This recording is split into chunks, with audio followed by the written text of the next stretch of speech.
Hello and welcome back to season 3 of Chinese Contenders. This is week 3 and you're joining me, Blank, and my two analysts, Volumel and Scribe. Lovely to meet you guys. If you've not been here before, this is Contenders. This is the tier 2 Overwatch, right? This is the creme de la creme. This is where all that lovely talent that has been transferring up to the Overwatch League comes from. So you're in for a treat today. We have a pretty good game coming at you first. It is Lucky Future versus BTRG. Lucky Future sitting about 5-0-3 when it comes to map differentials, and BTRG doing a little bit better. They have made one draw, but they are 7 map wins up.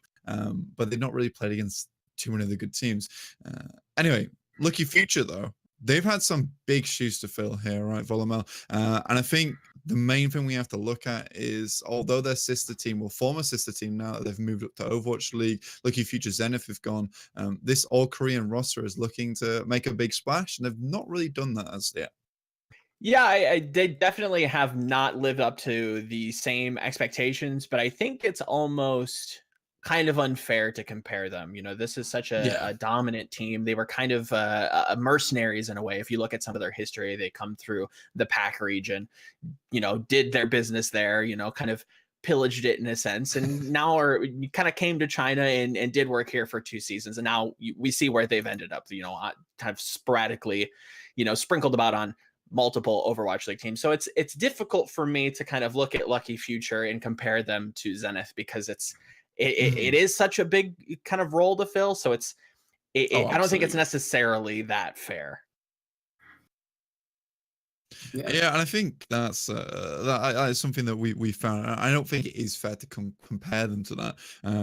But Scribe, if you think that this team has any growing to do you think they've made that improvements for over the last 2 weeks? I think they're starting to grow. I don't think they're there quite yet. I mean, the difference between week 1 and week 2 can be cited as easily as it's just a different team that they were playing against, right? Like, you're not expecting them to play against, the talent of Flag Gaming in week 1, right? They come away with a 1-3 result. Week 2, though, they're playing someone. I think they played AE last week, so that's not exactly that's pretty big differential in opponents that you're facing. But what I would like to see, right, is because the fact that BTRG doesn't necessarily play 3-3 as consistently, I think that's a way that Blackbeard, who was a really standout player last week, can really come out in this week. I think this is a great opportunity for them to play kind of standard non-tank, non-support Overwatch, and I think that's where LF really does shine. So I expect week 3 to be an even greater growing experience. I hope to see them more coordinated than before. And even though this is a harder opponent, I have full expectation that they will be doing a lot better this week.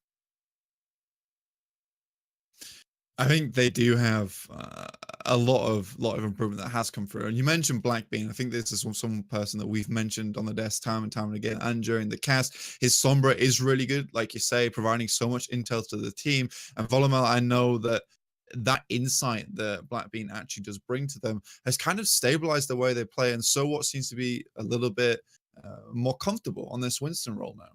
Oh, 100%. When you have that kind of information to be able to relay to your team, your cohesiveness is kind of the name of the game there. When you have infinite information, you can kind of take your time, you can play a little bit slower, and you can set up those dives. We saw that specifically on Numbani last week when Blackbeam would go behind the enemy lines, hack the Doomfist. We know Doomfist, he's an ability-based hero. There's not much you can do once his abilities are just silenced. Now, I will say that, yes, he is a fantastic Sombra player, but he does have, a Hanzo in his back pocket. He does have a very, very nice Widow, and he has some Ashe. So if we ever change to 1.30, we might see the Ashe come out. Yeah, the Ashe is definitely a potential in the future. 1.30, and we were talking about this as well. That as that change will come through in Contenders, we're not sure yet, but we're pretty sure soon, maybe week 4, week 5, before playoffs. You know how it goes. You go to playoffs and everything changes. That's just the way Contenders works. It gets to playoffs and then suddenly the 3.0 version attacked. I mean, our main concern though at the moment is that really this team has a lot of star DPS players, but do those star DPS players able to shake up against these free comps they're playing against? And China has this kind of niche, right, Scribe? Yeah, of course. I think this is kind of the big decision for a lot of Chinese teams because I think 3-3, while it's still definitely strong in the meta and in terms of like learning this from game tape, it's just so much easier to learn from the better teams, right? Like with these competitions because you're seeing so much of it. But because Chinese has this weird niche where I think that they value DPS just playing in general, right? So I think we'll be seeing a lot more like Sombra, a lot more Genji.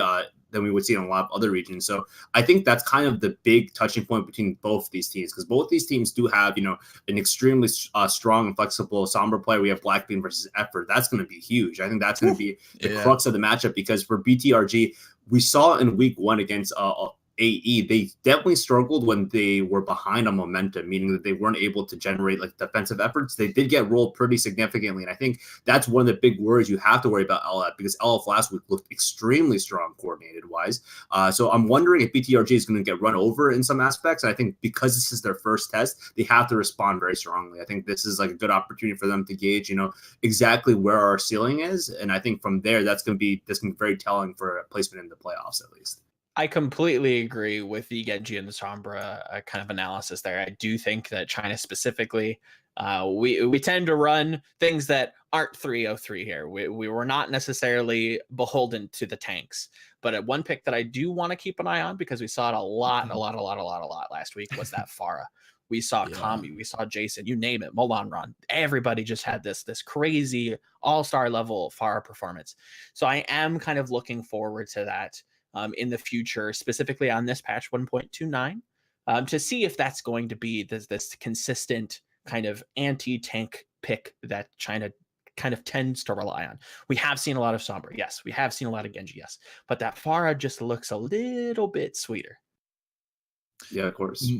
Much more so. I mean, the Pharah is really, really strong. You see these Pharah Doomfist comps that can completely shut down free if played correctly. And one thing we saw with BTRG that might be a problem was their adaptability, right? And I think Scribe mentions as well, Volumel, was that they don't respond quick enough. And I think if Lucky Future continue to play his hyper-aggressive playstyle, do you think that's something that can propel them in this series? Yes, but I'll temper my expectations with, Lucky Future is still Lucky Future, and that's not any shade thrown their way, but they just haven't been the most consistent team in the world. If you look at their roster last, again, different lineup, but still the consistency isn't there. And this season, we've kind of seen this matchup before in Land Story Cup, and Lucky Future took it home quite convincingly, but there's still some question marks there. It's really only 2 maps that they're playing that are kind of like legitimate. The other one is 6v6 elimination. I'll let you decide if that's necessarily super important. And it's on a different patch. Like there's, how often are we practicing that map pool? There's some question marks. There's a big asterisk on that win. So this is going to be a big litmus test for BTRG. Can they adapt? I think that there's a possibility that they can, but it might be a little bit more creative. I know that's something that we like to talk about a lot. They come from creative roots, but it's true. How many teams are running Soldier on attack and defense on Numbani? Not many. No, it's just not there anymore. And I mean, you say Lucky Future's Lucky Future. Let's hope they do have a Lucky Future ahead of them at the moment. I mean, it's looking slightly brighter, right? They're still a middling team, but they've still got the fisticuffs up and running. I mean, the biggest thing for us right now, though, Scribe, is that, like Volumel says, this is a litmus test for BTRG, former Moss 7 club. They have to almost be convincing in this matchup because they played against AE, they played against Restart, not the greatest of teams, looking towards the bottom of the group at the moment. Yeah, I think this is a good testing opportunity for them too, right? Because this is something we haven't really touched upon. But with all these kind of new teams and these very lopsided results, making playoffs as like a pretty okay, as the third best team in your group is pretty assured almost. So this is a good opportunity for them to start testing out things, right? Because if they don't have a great answer to respond and come back in team fights, like their own variation of a 3-3 composition, they have to actually find ways to get back into fights more effectively, right? There's not a great way to say we can just charge through damage and stay alive. So I want to see how creative they can be in terms of responding to these things. If they want to bring out triple DPS or quad DPS to get themselves out of sticky situations, I think that's totally viable. Absolutely. Anyway, our first map will be Ilios here. We'll be going over the Greek Isles, and you'll be joined by our 2 effervescent casters, Ild Shift and Ryan Sendra will be leading you through the action. Take it away, boys. Did he Did he just call us a name, Ryan? I'm pretty sure he just called us names. Evanescence? Are we Evanescence? Who's Amy Lee? Is that you or is that me? Well, it is. Excuse me. Oh, I was going to say with like Evanescence with making like demon noises now, so that's a good start to the cast. It is early, so we do need to wake me up inside a little bit, but we are going to be starting on Ilios. These are both two teams that like to run really strange stuff in comparison to, say, what we typically see with tanks and goats and all that jazz. Oh my. So this is very much two teams that are going to run stuff like Sombra. We know Blackbean has been playing tremendously well on it, has been a really startlet player for a lucky future at this point. BTRG, we saw them last week personally shift, right? They were really strong, really good, in a perfect position to play some really bizarre compositions. I believe we saw them play quad DPS, or was that another team? Off the top of my head, I believe it was BTRG. I think we saw them play it at least once, and it's interesting because on Ilios, it is a control map that we typically do see some more damaged picks, so it'd be interesting to see if they decide to really commit towards that, as you're going to see first and foremost effort on the McCree here over by Well, and this is an interesting little rotation from the side of BTRG. They are going to take the way away from the windmill and move underneath just by this big health pack and try to sweep around the right-hand side, but Ruff is going to smell all of this out, and this Pharah already making her presence felt.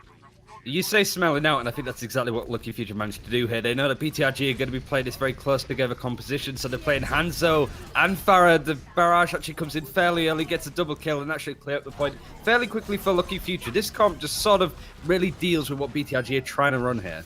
Yeah, absolutely, and the Hanzo making his presence felt as well with a little bit of a cleanup there on the Zenyatta. First point will go in the way of Lucky Future. Not sure if that was just keeping the hands warm or just spam for spam's sake from Blackbean, who again is one of those players that our analysts have kind of, tuned our eye to as far as take a look at this guy. He's making some waves so far with, again, that power vacuum that has been China Contenders so far. So I'm excited to see him continue to try to hit these shots with the bow. What's the film where the guy's shooting in the air at the end to do with surfing?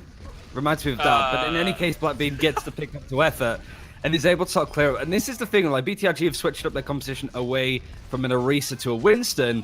They have the Brigitte still, they have the McCree, so they're somewhat running anti-dive, but this Brigitte is not going to be able to do much when your main enemies are going to be a Hanzo and a Pharah fighting from distance. There's just no range, there's no way that you can grab them there.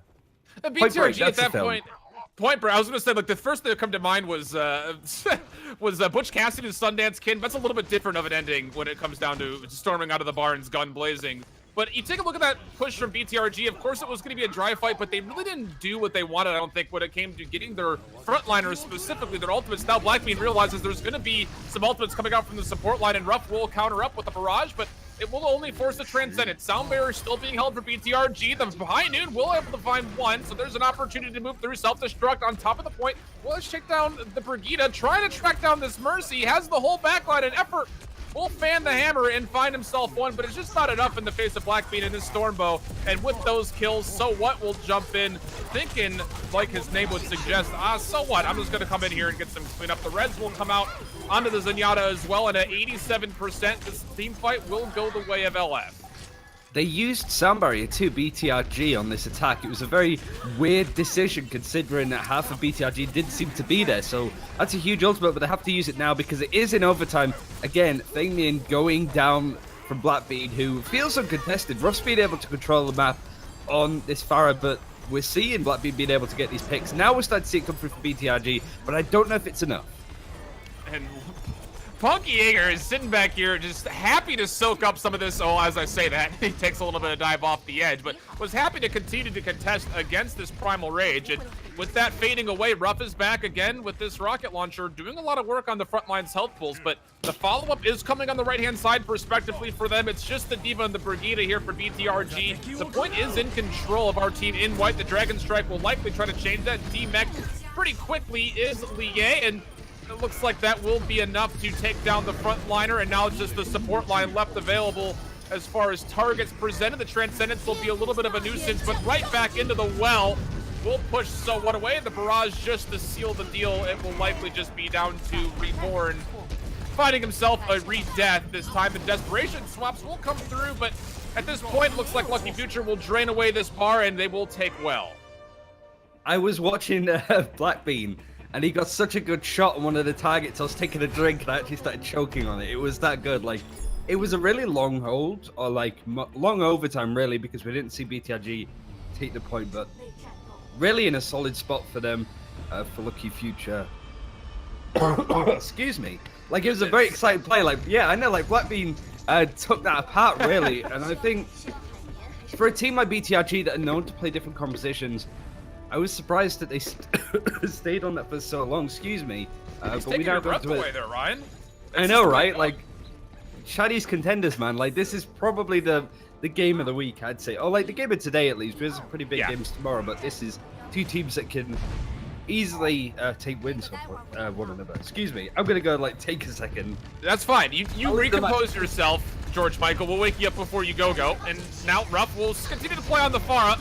And why not? If it ain't broke, don't fix it. There will be a switch to the Sombra, obviously, for Blackbean. No Hanzo this time around. And as I say, we take a look on her perspective. Not able to find the hack that she wanted on the D.Va by the looks of it. But this is not a good position for BTRG. They're being completely funneled way behind the point, and the only route that they can go is in this small choke point, which Ruff is happy to take, already up to 90% on the barrage. And with a couple more shots, we might be able to see that open things up again just for this point to come into contest. No one's sitting on it just as of yet. The timer will start to tick away. Ruff will concussive blast themselves back. The barrage ready to go, but not going to likely need it. It's a 6-on-4 with extra damage still being funneled in. Yeah, and with that Winston going down, Ryan, it looks like this will be another easy clean-up for Lucky Future.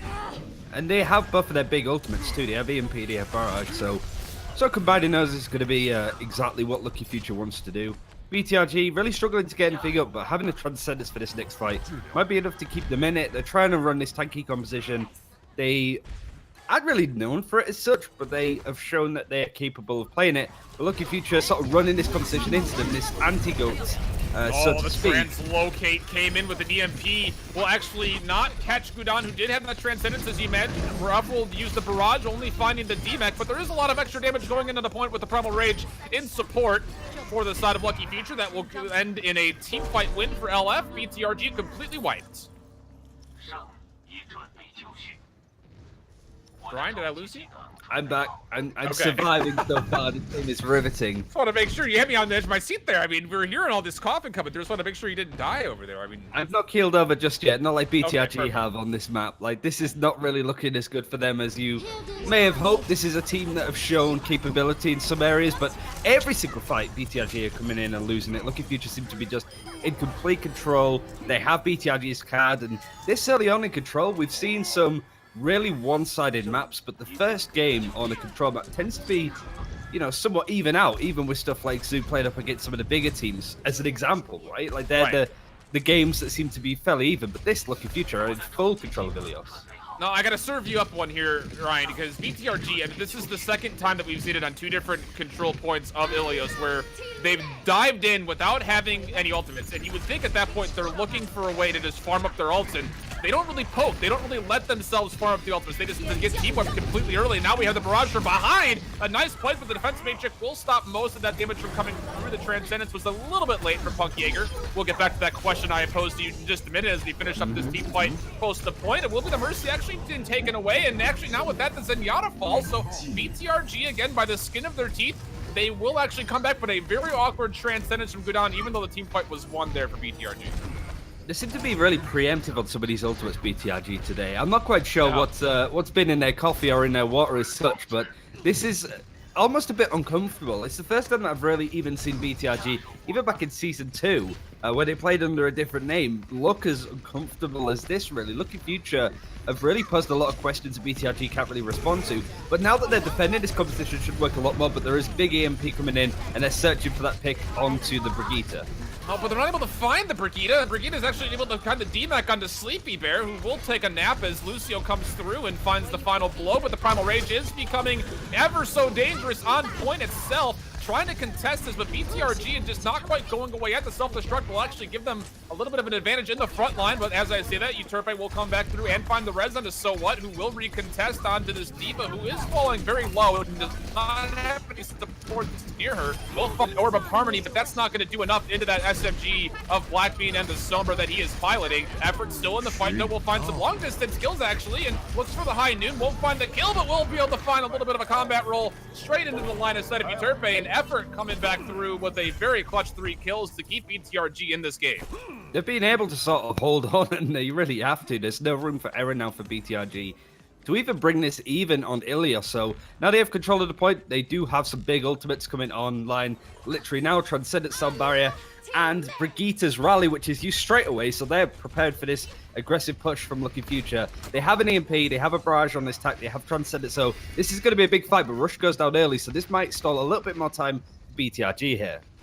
And there are a handful of ultimates for BTRG if they find themselves in trouble, as we see Reborn go straight into the Primal Rage as he was getting himself in critical condition, but he will push away everybody from Lucky Future, and they're happy to just appeal back and let this expire and then recommit with ultimates of their own. But there is a sound barrier and a transcendence for BTRG, and they find Ruff again 2 times in a row, opening up a farm on this Pharah. The micro missiles don't find much besides environment and effort, able to find the headshots, and then one more body to follow up onto the Mercy, who was mid-res, so that will not go off. Transcendence comes through, the High Noon will come out, it won't find too much, but how about that flashbang? That will take down So What, just as his Primal Rage has expired, but can't escape the self-destruct. Ruff has switched off the farm and is down the Tracer. 99 contest, the kills are favoring Lucky Future, but the point is still vastly in favor of BTRG. They've got frontliners and supports able to support themselves here, and with that comes another rally out of the Brigitte of GMZ, or pardon me, MZ, as I see all these letters and it gets me confused, and now it's just desperation spots for Lucky Future, but it's just not going to be enough. It's a futile effort, and we're finally seeing BTRG come back through. But again, Ryan, I have to get your opinion on this, because they've been getting through on like the skin of their teeth, but we keep seeing these dry fights where they're trying to farm up ultimates and they're just dying too quickly. I feel like that's something they need to change. True, and they are in some cases using their ultimates in really odd positions, a rogue sound barrier, rogue transcendent, so to speak.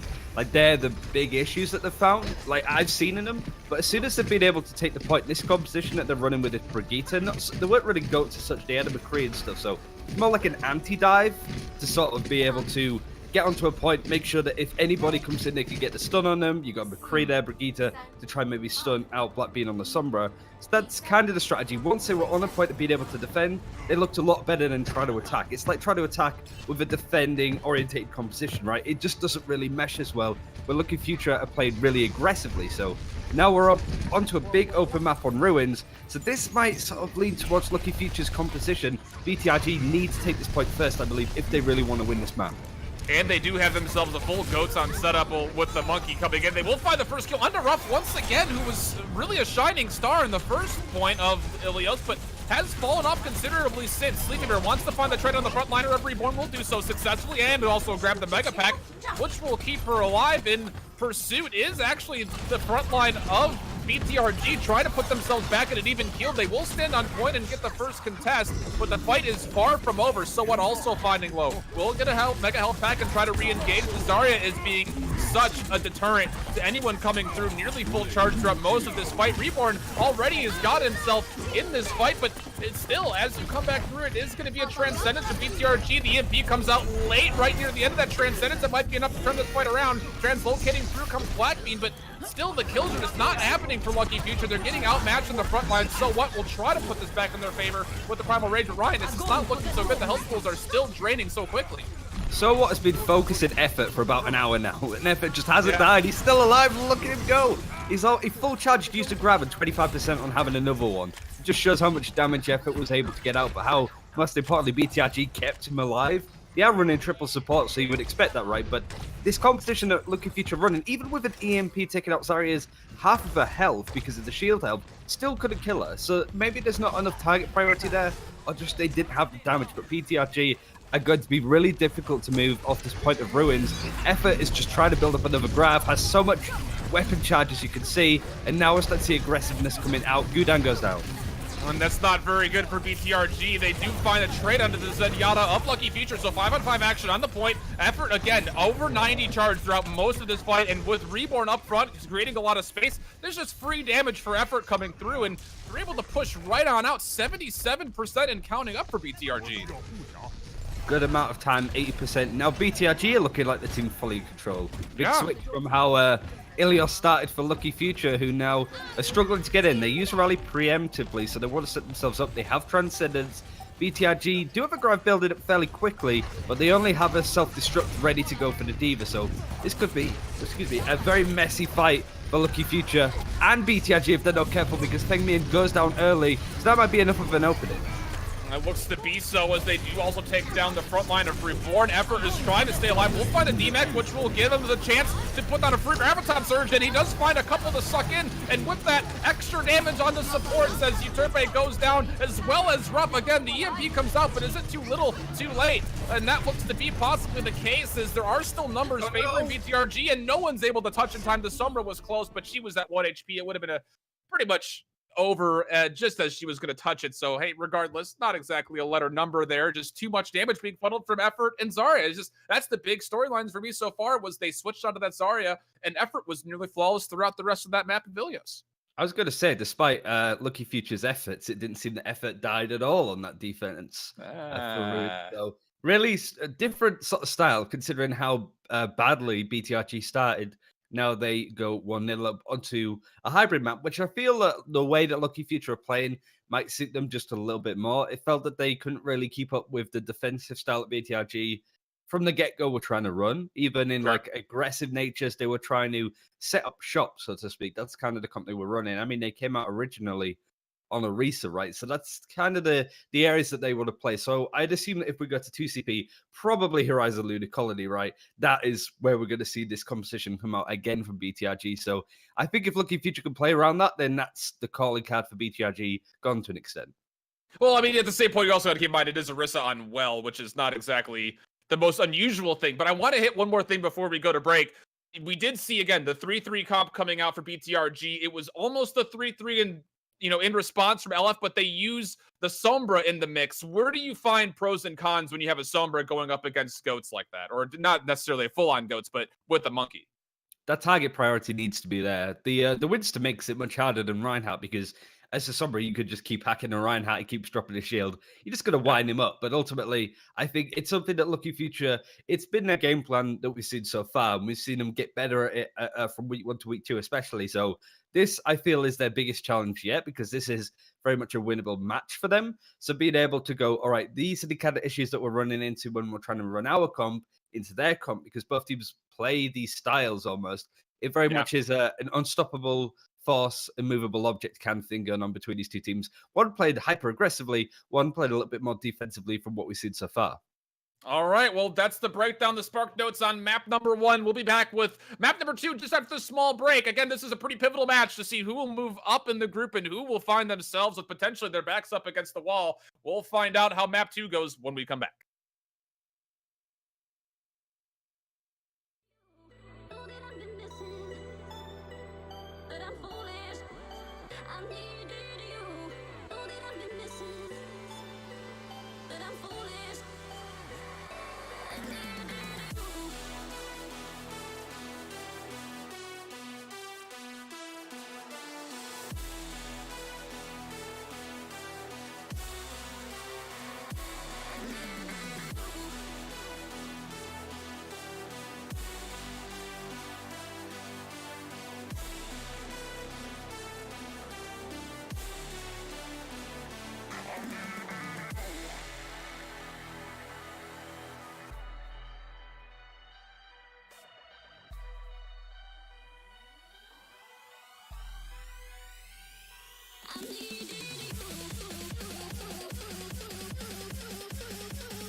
carried you home, taking all the weight off your shoulders.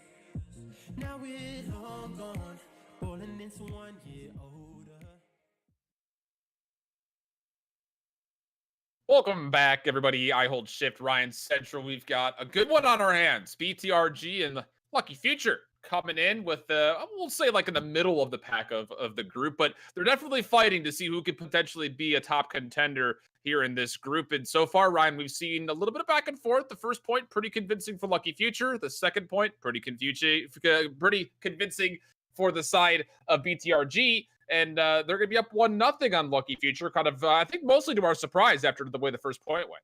Yeah, I think there was literally a point where BTRG seemed to snap into place. And the first half of Ilios was very much Lucky Future in control.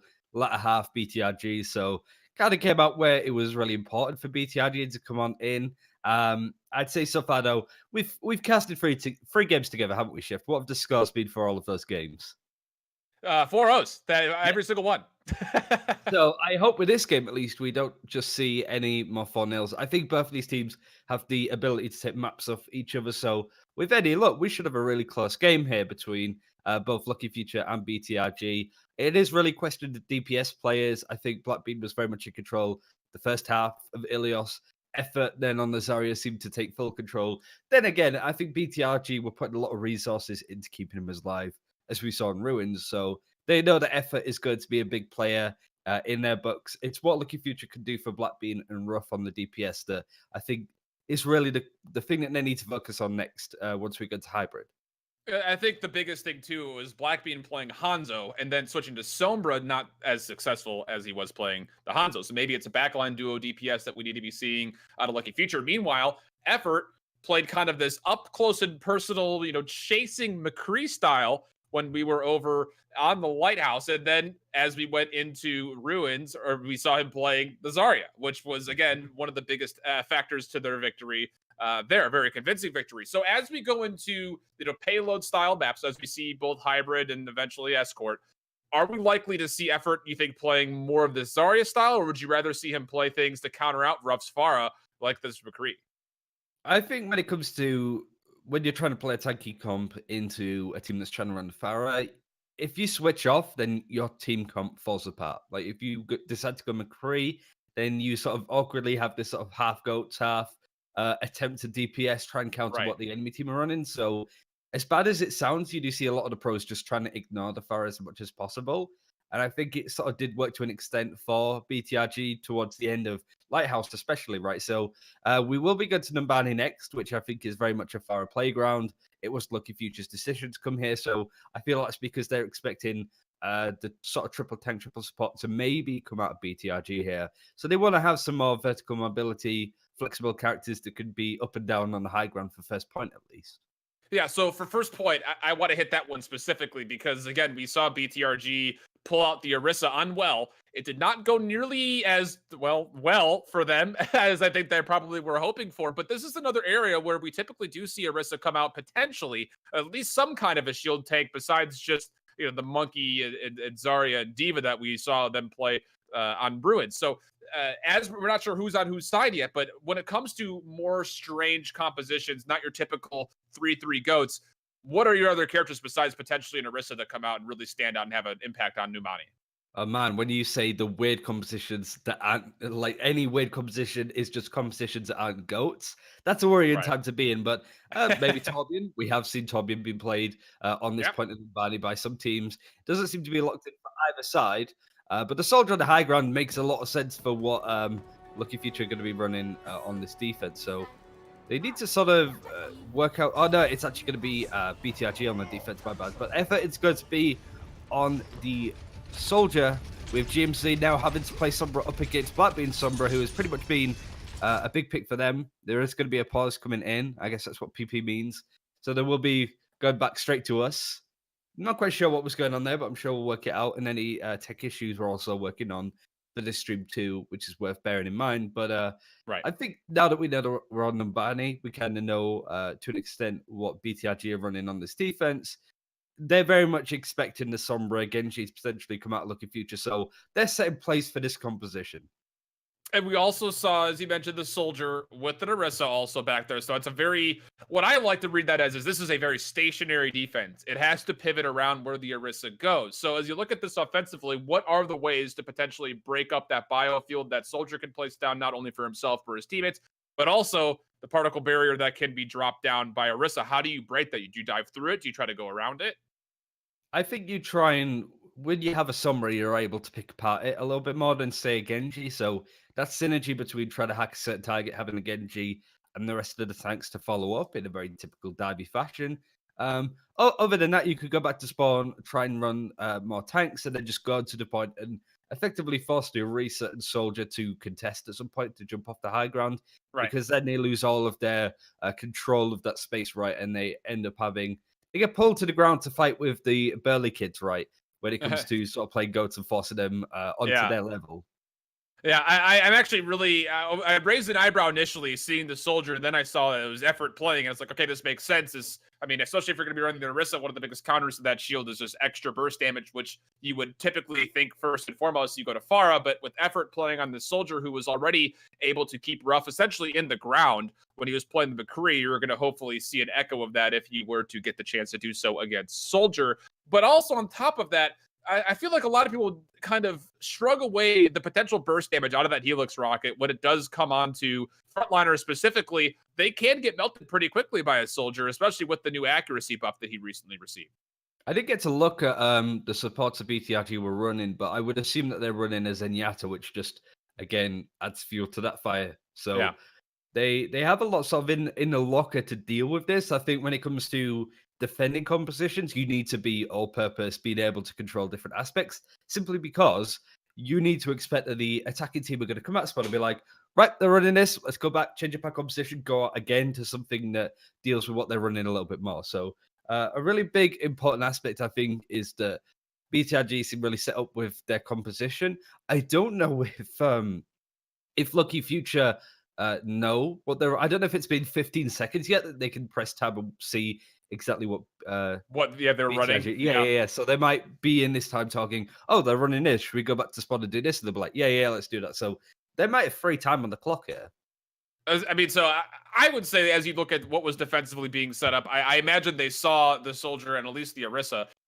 Are you looking to, potentially throw out just a full-on dive? I mean, I'm ready to see some old school dive. I mean, we're going back a couple seasons ago, ranked-wise, to where we had nothing but dive. I want to see it personally. I don't know about you, but I want to see it. It reminds me of the comps ran on a Horizon Lunar Colony, right? It's a similar sort of thing that running on this first point. So I expect we're going to see a lot of that. I'm just struggling to try not and cough. Like some of the plays on the early point is just water went down the wrong hole. So I think we'll be going to a break fairly soon, just because we're still waiting for this pause to work out what the problem is. So I think we're going to sort of go on to having a quick break. We'll come back when we get into the map, and we'll see what happens where Lucky Future run into this very anti-dive, almost anti-goats composition that they're running on Numbani. Until then, go get a drink, go to the toilet, try not to cough your lungs out like I am. You first. And we'll see you. And we'll see you in a bit.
All right, welcome back, everybody. It was a little bit of a brief pause, and, well, we'll call you the clairvoyant here, Ryan, as it looks like it will be Lucky Future going back to the spawn after seeing what they're going up against and giving themselves a different change in the Bastion. I was about to say, this is a weird break, but again, maybe they don't want to run the dive. They just want something else to help break up this shield besides the Pharah. The Bastion sure could do it.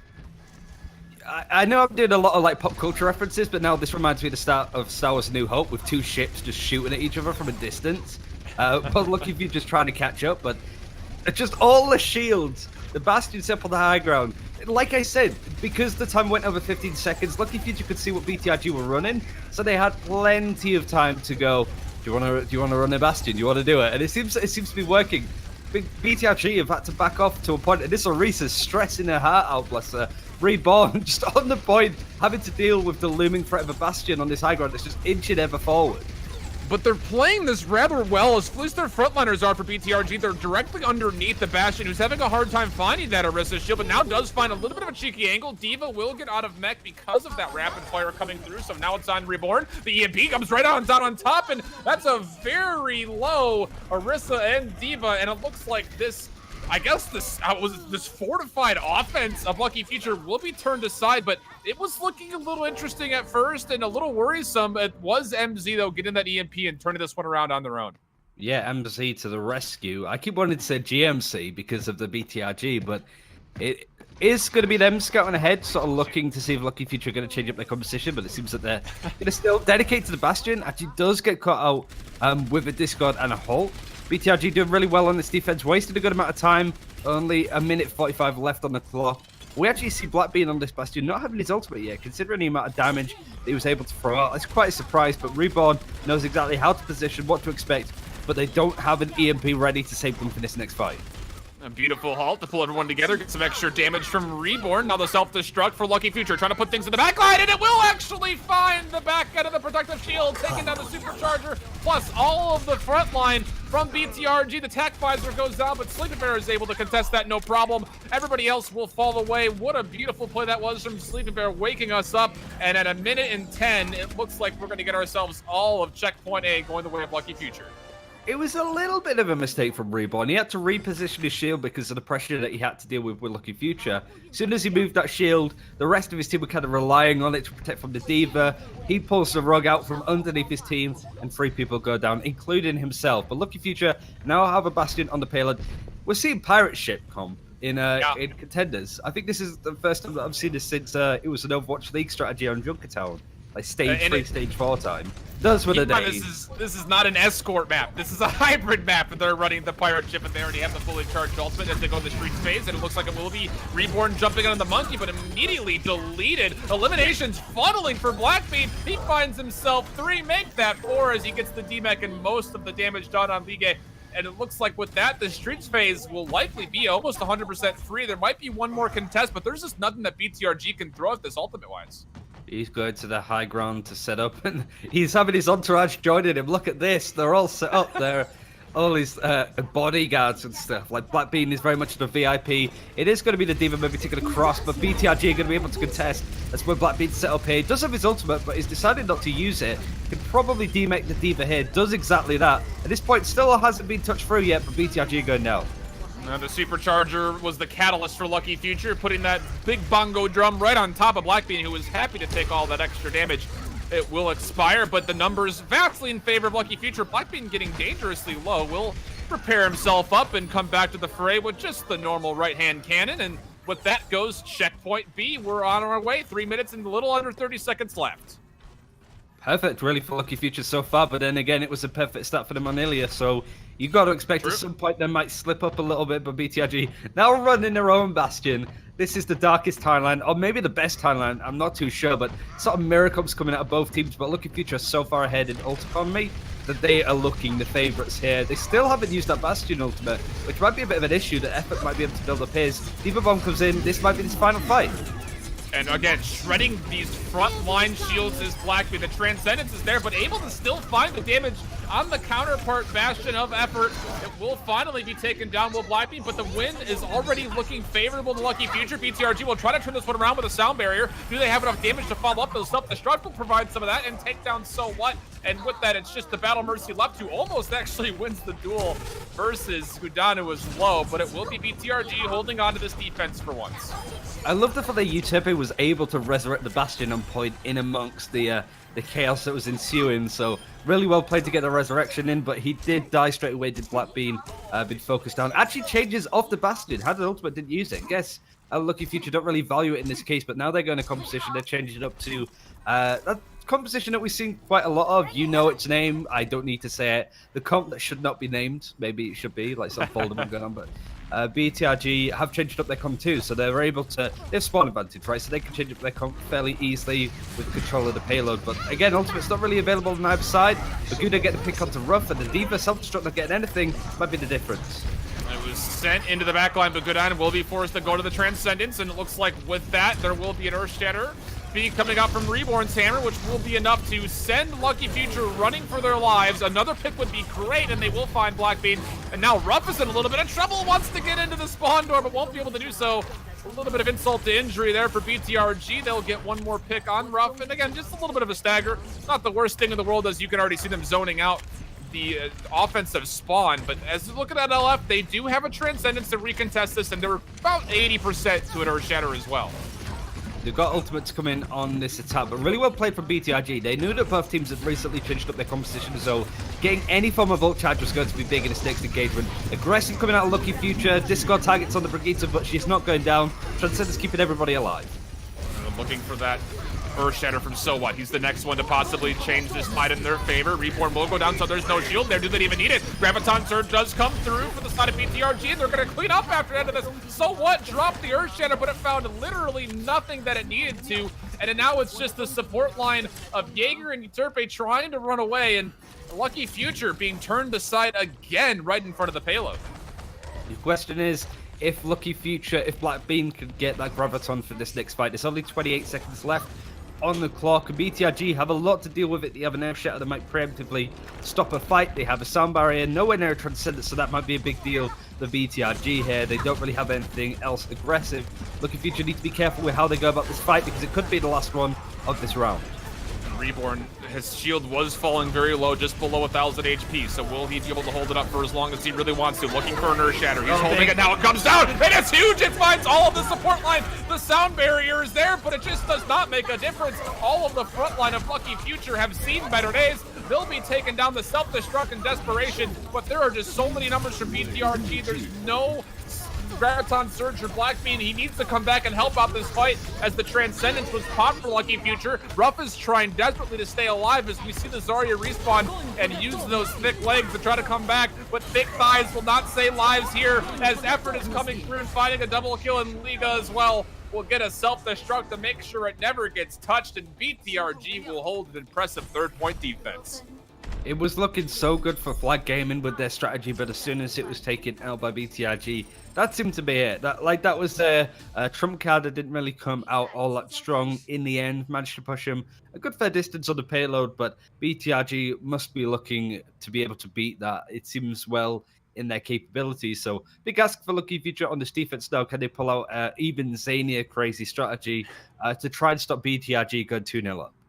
I won't even throw out a prediction question to you, because we might both just look completely silly. And we might just have to find some clown noses if this continues to be as wild as this match has been compositionally. But as you take a look at BTRG get pushed back, this feels very much so like the control of Ilios that we saw the first half of it not going their way. They turn it around and look impressive near the back half. The momentum, I think, is really swinging a lot, and BTRG are really capitalizing on when they have an opportunity to punish Lucky Future. And that's the main thing. They knew that their opportunities to shut down that Bastion on the payload were going to be slim, but they knew when they had opportunities they were going to take them, and made sure that Lucky Future could really come back and try and turn it around by resurrecting the Bastion, for example. A lot of questions to be asked on both of these teams in terms of the comps that they run. They both like to play really strange stuff to try and outwit the enemy team. So BTRG, actually, for a team that's known to play some really bizarre stuff, and even Bastion sometimes in their own regard, playing this one fairly like cut and dry, like fairly straightforward with this composition. Again, can anti-dive out of BTRG, not running the Orisa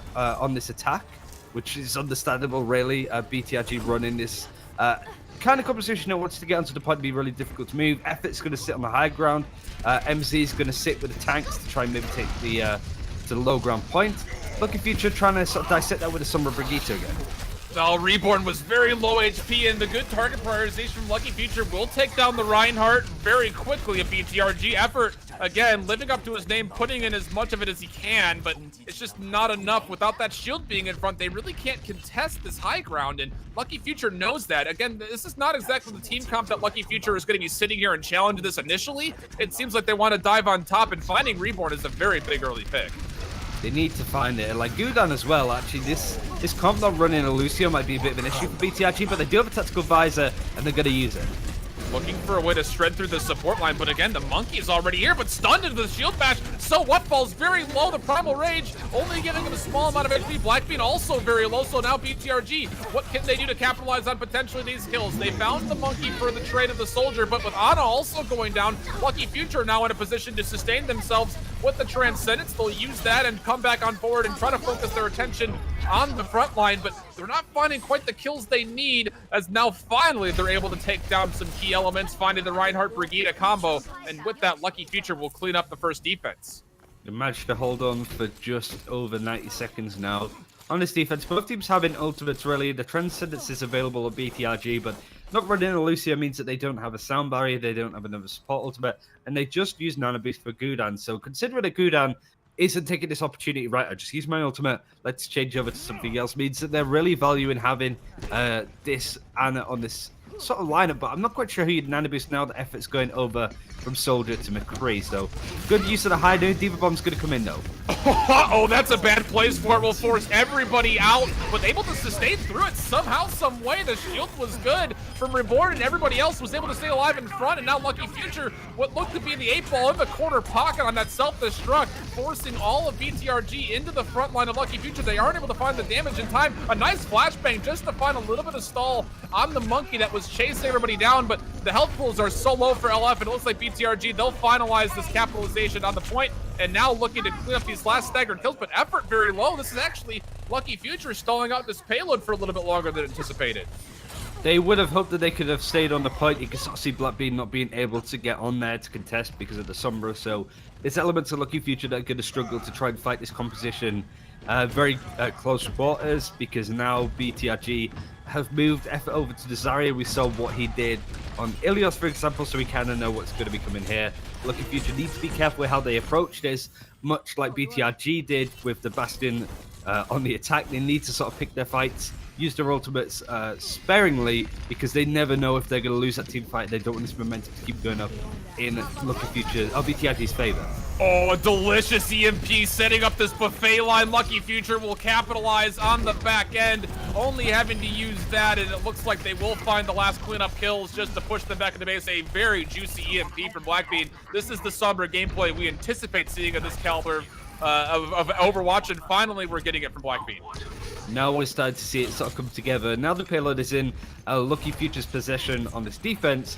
BTRG need to be a bit careful with how they want to go on ahead, but Gudan get taken out. This fight is in a really interesting spot, and BTRG are having to go back to spawn if they don't want to get taken out in this fight early. So now this defending team, LF, are able to build up some of their ultimates that they'll need for this defense. It's going to be difficult for BTRG to approach this in a more subtle way instead of just big burly tanks, me go face kind of attitude, because Lucky Future are really prepared for that.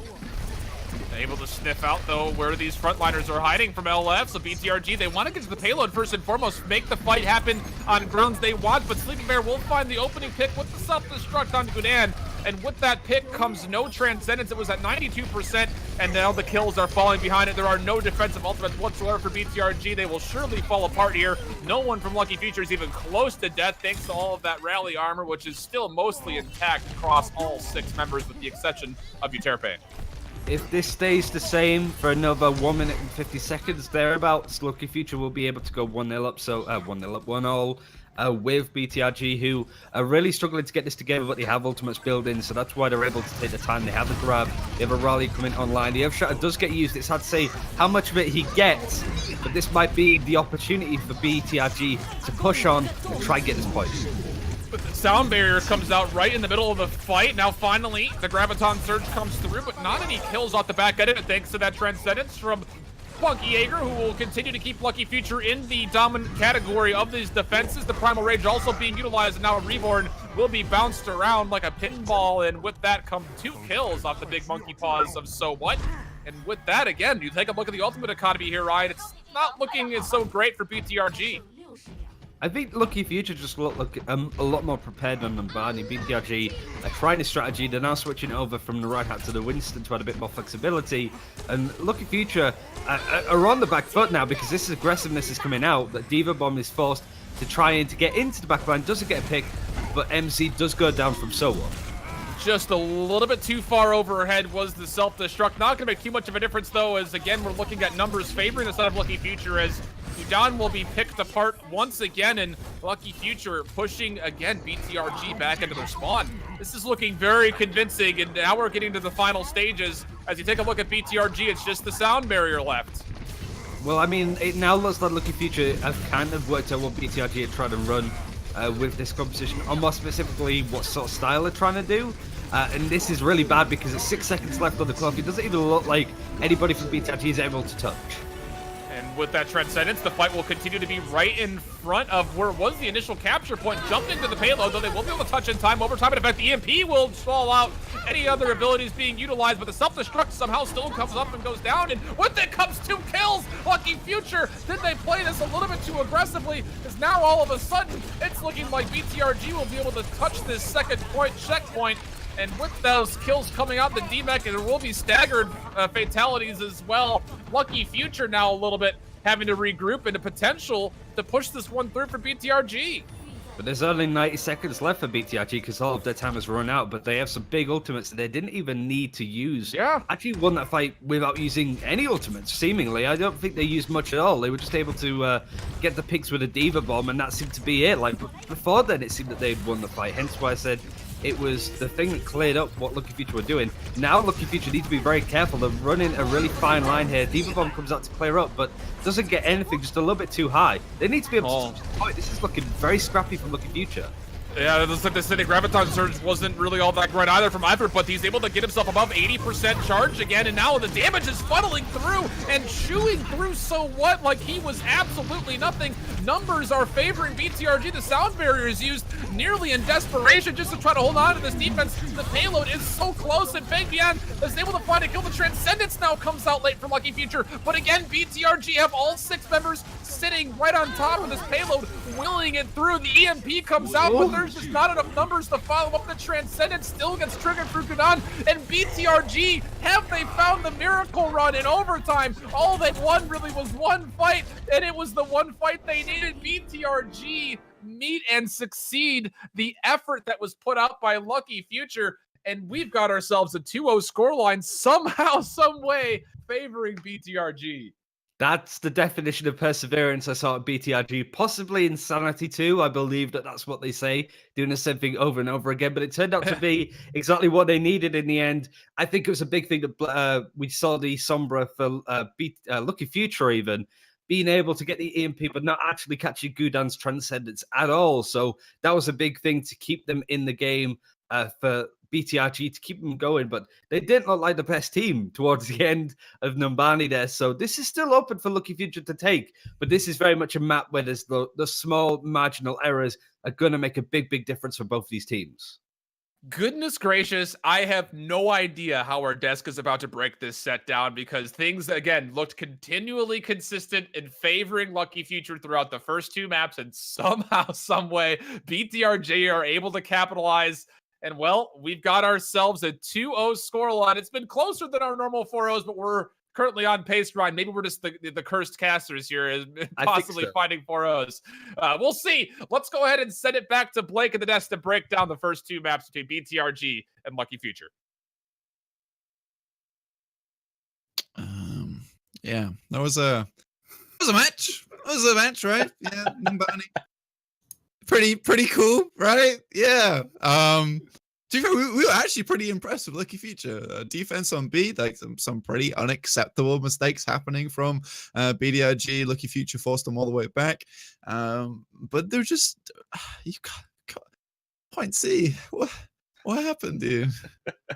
It's just not okay, is it, Volamel? Well, definitely not. You know, we were talking about this, and the big this was a lot of stars aligning for BTRG to make that comeback specifically on Numbani. They needed that bomb to hit big time. It did. Great. That's a great first step.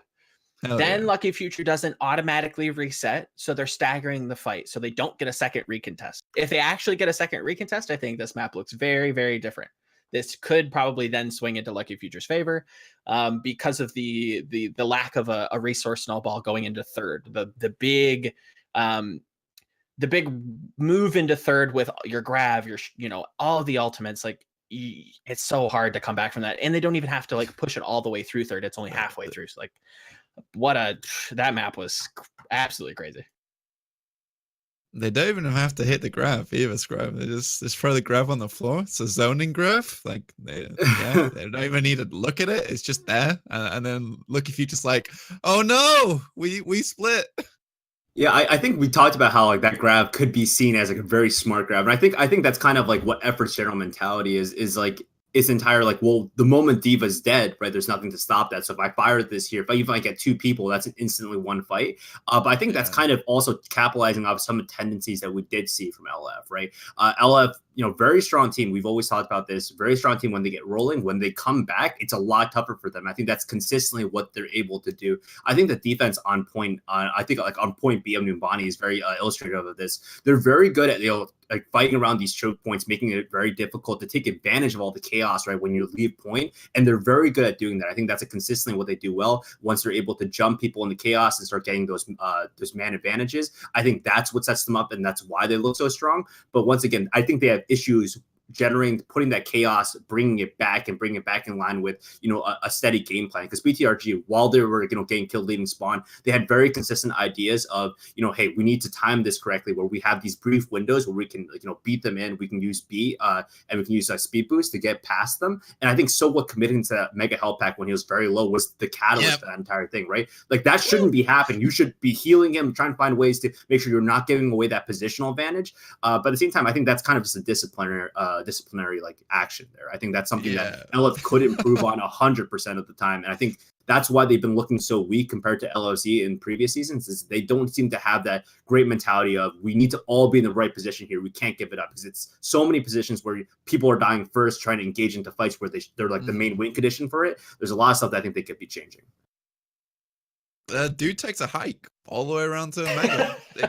It's crazy. Like I was expectantly watching his HP to go up, and it took that like a legit nowhere alive 4 seconds longer than I expected. So I don't know if he got lost on the way to the mega health pack before what could actually get back to them. But I think BTRG, they make the exact right move there, which is to dash as fast as possible to the payload, get him moving so they're not trapped in that choke anymore. And once like if they lose the Winston, right, they lose like a lot of that space taking capability. Sure, they have the Reinhardt still, but yeah, that lack of execution though comes all the way back round to Ilios as well. Volamel is where they had that amazing first game, and then they just seemed to drop the ball come second and third submap. 100%, and this goes back to exactly what Scribe was saying. They consistently feel the need to invest into every retake, and they don't like dry fights. They think every fight they can kind of squeak out like this greedy win. We saw it with Blackbean's EMPs, which have normally been pretty good. At least in week 2 they were quite nice, but this time we weren't necessarily taking the free kill on the Zenyatta after he's just used Transcendence. Even some of the EMPs on Numbani weren't necessarily hitting pay dirt. So it was every time they needed to go into a fight, it was a Q press, and every time it was like a 60-40. So at times they would just lose the fight, and your ultimates are just gone there. But the one thing I really want to touch on is the kind of pre-show question for BTRG: can they adapt? And I think this has been a big question answered for us. Is yes, they are the chess team. They're the big in-game high IQ team. Whereas Lucky Future is this brute force team. If you let them, snowball, they will just roll over you. And we've seen this time and time again with BTRG. You see effort rotating around. You see them quickly rotating to the point. They have a good sense of where they should be and what they should be doing. It just kind of needs, they need a second to kind of get there, Yeah, definitely. I think one thing they need to learn is that you can still lose a fight and have a good fight at the same time, right, Scrobe? Yeah, I think that's kind of one of the bigger points that I want to touch upon is that there is one person on BTRG that's really making this all happen. I think that if we don't talk about effort's contribution in terms of like that adapting, I think we saw a lot of small things on stream that we showed like, oh wow, that's actually like next level, right? The understanding that like, okay, well they threw bomb behind us, my Reinhardt's going to turn, and that's a great opportunity for the enemy team to come in and shield bash, right, to guarantee it, and instantly flashbang, right, almost commits his own life to really stop that from happening. So good. Yeah, and even stuff when he's on Zarya, right? Like recognizing the shield's behind me, like I'm the one. If I self shield, I can prevent a lot of this damage. And just the general understanding of I don't have to turn. I need to focus on certain areas. I think that's really where LF is having trouble now, because typically LF thrives off of making sure that if the enemy DPS isn't like as using his utility as effectively, let's take advantage of that, right? Let's get these like small wins. And I think that let's see if they're putting these bombs in certain places. It's really up to that combination thing, because I still think even though we have seen a lot more Diva bomb kills, I don't think it's as consistent. So they need these setups for sure. Yeah, definitely. We do have our third map here. It is Assault. It's going to be Hanamura, so we're going to go over to the lovely blossoms of Hanamura itself. This is another match where you would kind of expect Lucky Future to pick it up, because it's somewhere that they can play more of these dive heroes, something where they can try something new, like these bashing comps we have been seeing. But yeah, here's the hoping that Lucky Future have something to part the bat, because if they don't, the series is over now. We are going to pass this one back to the casters, so they're going to lead you through the action on top of Hanamura. So pass it back over to you, boys. Cheers. Thank you so much, Blank. I was kind of hoping with him, calling us names earlier, referring to the beautiful blossoms, that he would maybe call us beautiful little blossoms ourselves, Ryan, but I guess we are not at that level yet with Blank. We got to really slide in those DMs, I think, bud. Ryan, are you muted, my dude? I am. I was just making a joke about how there's probably not any eggs in Hanamura, because if so, I'd fit right in. But Lucky Future currently struggling to sort of get back into this one. What other region counters pirate ship comp by running their own pirate ship comp and having these like big spaceship battles between two Leviathan teams all grouped up, damage boosting Discord in the enemy team, right? So now on Hanamura, BTRG chose this. Lucky Future chose this. You would assume that they have a plan in place. BTRG kind of running this anti-dive with the Junkrat and the Sombra and the Orisa. Lucky Future running moats. Need to find a way back in this set. Just Lucky Future. They are 1-1 in the group going up against BTRG, the 2-0 in the group. This would be awesome for LF if they could find a way to even that up to 1. But they have a long way to go. Blackbean will try to throw some support with the teammate shield onto the monkey moving in, and they actually got a pretty good separation here onto BTRG, do Lucky Future, and moving on to point with some extra damage, looking for the DMAC on the Diva. Will it happen? It will. And with that comes a staggered kill onto the pilot form, and now Effort. Again, we saw him using this Sombra at a very nice level earlier. Will not be able to find much success this way through. 2 ticks come up on the first checkpoint, and it looks like the third one. Will it be contested? Yes, it will, but is it a mere informality at this point? Maybe not. The damage is good, but the numbers are just not, and LF will find themselves checkpoint A. Blackbean is looking to have a Graviton online for this next push. Nothing really else for Lucky Future. It seemed that Blackbean was very much in control of that. It seemed to be the ringleader of that group. Riptide is ready for MZ though, which is really good at being able to cut up this composition as it's coming in. They're now starting to parade around to try and touch the point. Now Riptide is looking for a target. Coming up from the high ground on the left-hand side, respectively, we'll find the supports of Lucky Future. So you called it, and again, Ryan Central, the clairvoyant, will be able to find that shoe apart as you wanted to see from the Riptire. BTRG, they desperately needed that sustain. If that would have snowballed and they would have thrown more ultimates at it, it really could have gotten ugly quick for BTRG. Well, now the BTRG have a Transcendence just sort of nipping online in a couple of seconds. EMP's ready. They have Nana Boost. They have a lot to deal with this. But MC now from the Junkrat to the May. So it'd be interesting to see how they go about trying to split up this composition. Lucky Future have a fair bunch of ultimates ready to go, though. So they need to be careful with how they sparingly use them. Straight away, split up by the May. Amp Up came through looking for the speed boost on the point, but it is only 4 players getting through that May Ice Wall. As you mentioned, Effort will try to come through with the EMP, but the follow-up, it is a little bit delayed. Not enough for Lucky Future to get any of those sustain ultimates up and running, which very well could have turned that around for Lucky Future, but we will not see that happen. MZ finding some impact so far with May. Liking it.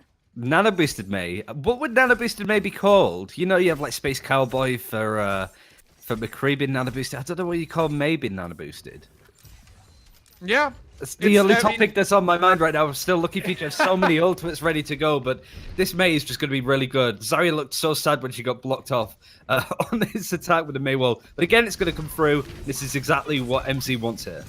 Oh, but they're not able to quite get, I think, as many targets as they wanted blocked away. MZ will have to try to make a decision. Will they drop down onto the point? And they will, but the Monkey's actually really far out of position. Not able to save Gudan, though, was MZ. Now putting himself into the cryo freeze again, just trying to keep himself alive. Nice ice wall. Will actually go right down on top of what was the Graviton surge, but it only delays the inevitable, which was numbers for Lucky Future. They find 2 more kills using the self-destruct, though. An Effort, no EMP here. It's just the Blizzard left for MZ. The boost is almost there, but the numbers for Lucky Future are just too strong. They also still have good support ultimates.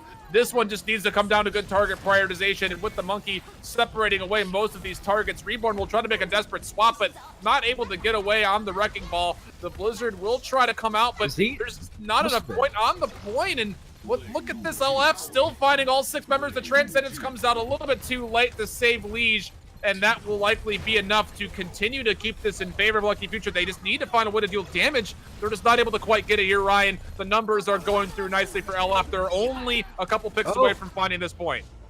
I was surprised, actually, that Effort was able to get out the EMP, but it didn't hit Uterpa at all. But it was very impressive for the ability to sustain from Lucky Future. So, for the most part, when it comes to assault maps that we've seen shift, even in other games, I think this is the first time that I've personally seen Hanamura. Yes. All of the other times have been Horizon. Yeah. So this is a conscious decision for Lucky Future to pick this map. And I think we're starting to see why, because you could sort of see it with BTRG. Once they were setting up this composition on the high ground, they had to back off into that little room, right? On Horizon Lunar Colony, that's fairly easy to do because you have so much high ground to take advantage of.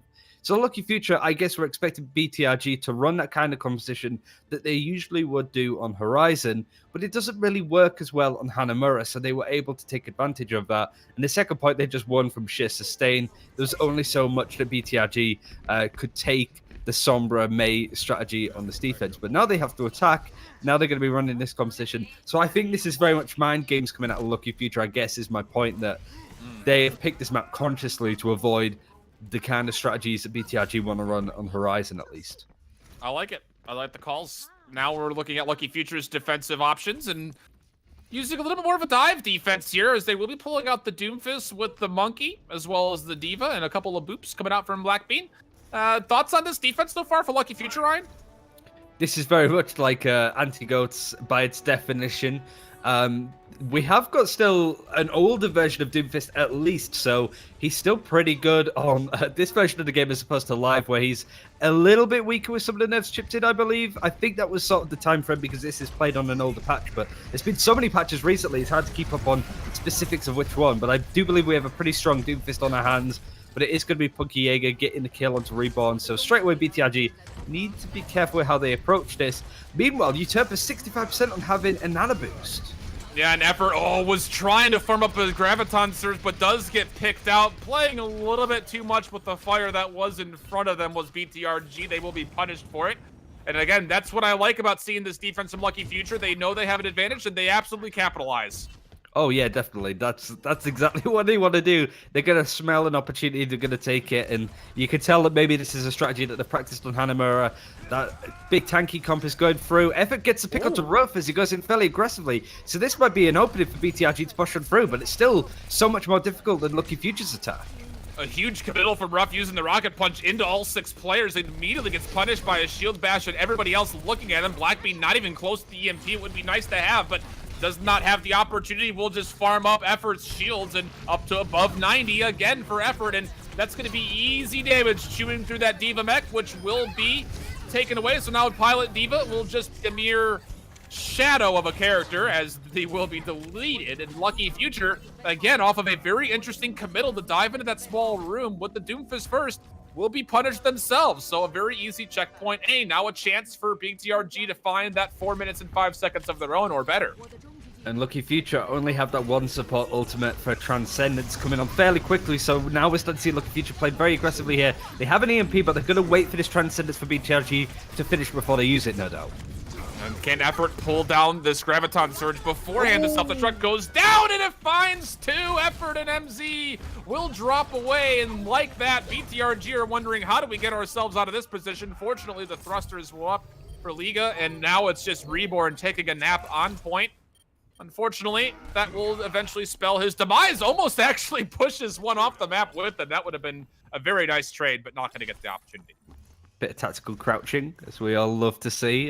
Big ults used from BTRG, but not everything. That's the most important thing. They still have a grav, but now we see Lucky Future still have that Transcendence. So they only dedicate the EMP bomb. It seems to be a really good combination, and they have some good ultimates to use up against. They might nano boost either So What or Rough. I'd love to see a nano boosted Doomfist to see how much damage that can do.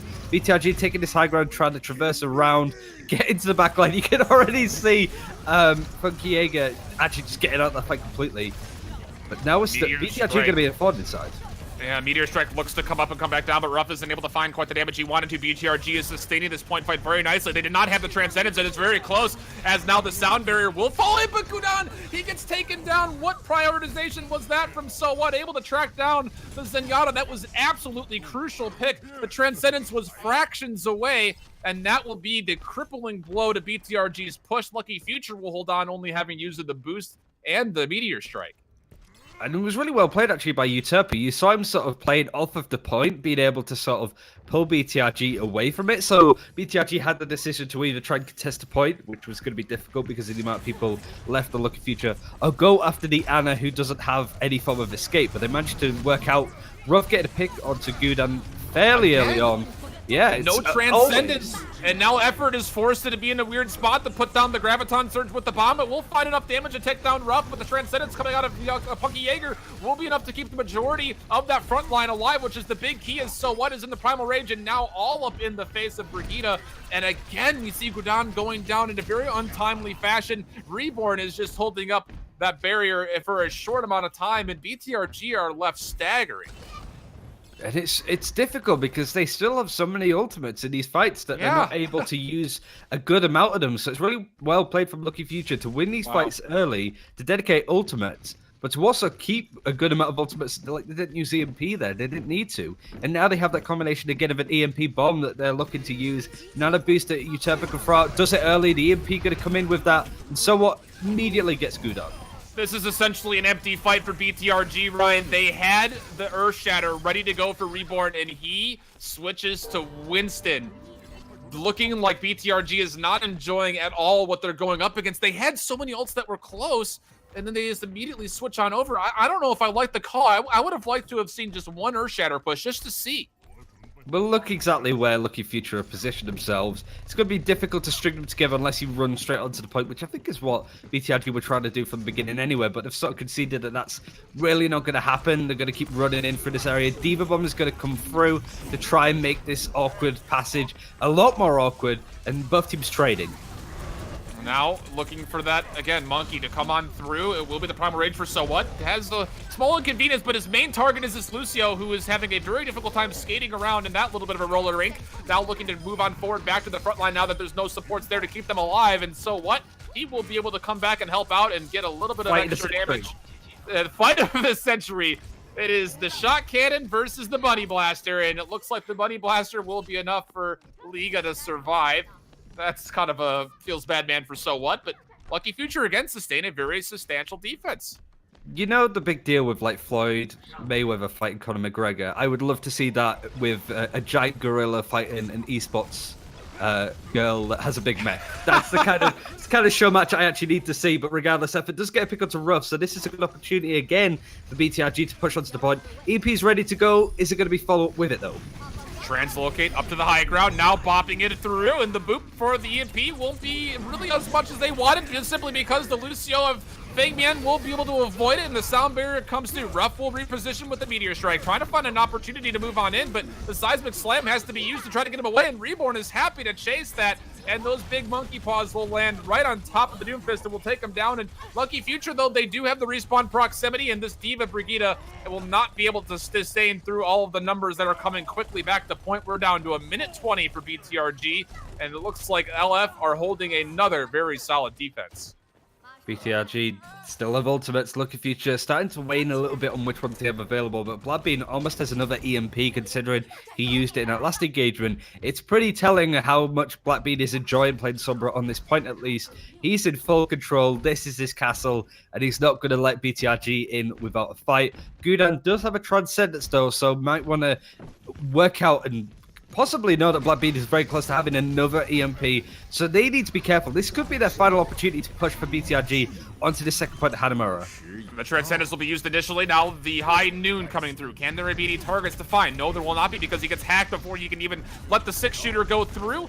The Peacemaker is doing exactly that, keeping the peace, but not in favor of BTRG, which it wants to. Effort will stay able to find the last shot onto Ana, but with that Lucky Future have so much pressure with So What dancing in and out between all of these squishy targets. The self-destruct will be used, and it actually does find So What. Somehow the Transcendence does not keep him alive, and now all of a sudden BTRG, again, they have numbers at the very last second and are looking to turn this control point around in their favor. The Ana and the Tracer are just not big enough bodies. There will be a little bit of delay. The recall is already used, and now what else can be popped for Lucky Future? They're able to find the Primal Rage. The sound barrier will not be there yet because they just switched on over. The boost is not there yet either. BTRG have... Excuse me, I'm catching your cough, Ryan. It's looking like they're getting enough numbers to push on through. Overtime is where we're at. 83% and counting. The sound barriers popped just in the nick of time, and Lucky Future will again not be able to close out a map. I get it, it makes sense. It wasn't me that had the cough in the first place. It was Lucky Future because they keep choking at the last second. So I feel like that's just translated over to both of us. Hence why we started coughing when Lucky Future started losing out on Ilios. I think that's really a telling sort of story of how Lucky Future approaches some of these fights. They could have easily won that, but again, in the last 30 seconds, they decide to sort of throw it away almost, like Rogue Divas, Ultimates, getting picks on them, for example. It's just one of those things that I think Lucky Future are looking on par against BTRG, but in the final second, I don't know if it's just that BTRG really ramp it up because they know that it's their last opportunity, or Lucky Future just fall apart, but this is the BTRG we all know and love. This is a bastion on the defense. Oh boy, bring it to baby. It will be Lucky Future. Again, it needs to be a full hold for 4 minutes and 5 seconds. And, well, if you're going to do it right. And BTRG, they have found success on the cheese. I mean, this isn't the cheesiest thing in the world because it is desperate times do call for desperate measures. That's a lot of time to chew off. And you got to figure that Lucky Future will be coming to bat with a lot of flexibility. They've got time to play with here, Ryan. The good news is that this isn't going to be a 4-0. There's no chance that Lucky Future could lose this. It might be a 3-0, but it's most definitely not going to go as a 4-0. Lucky Future have set themselves up nicely to try and win this, but to get through a Bastion. I never thought I'd be able to say this in this day and age. This Bastion strategy, Blackbeard immediately goes back to spawn. Lucky Future going to change up everything that they have to dive.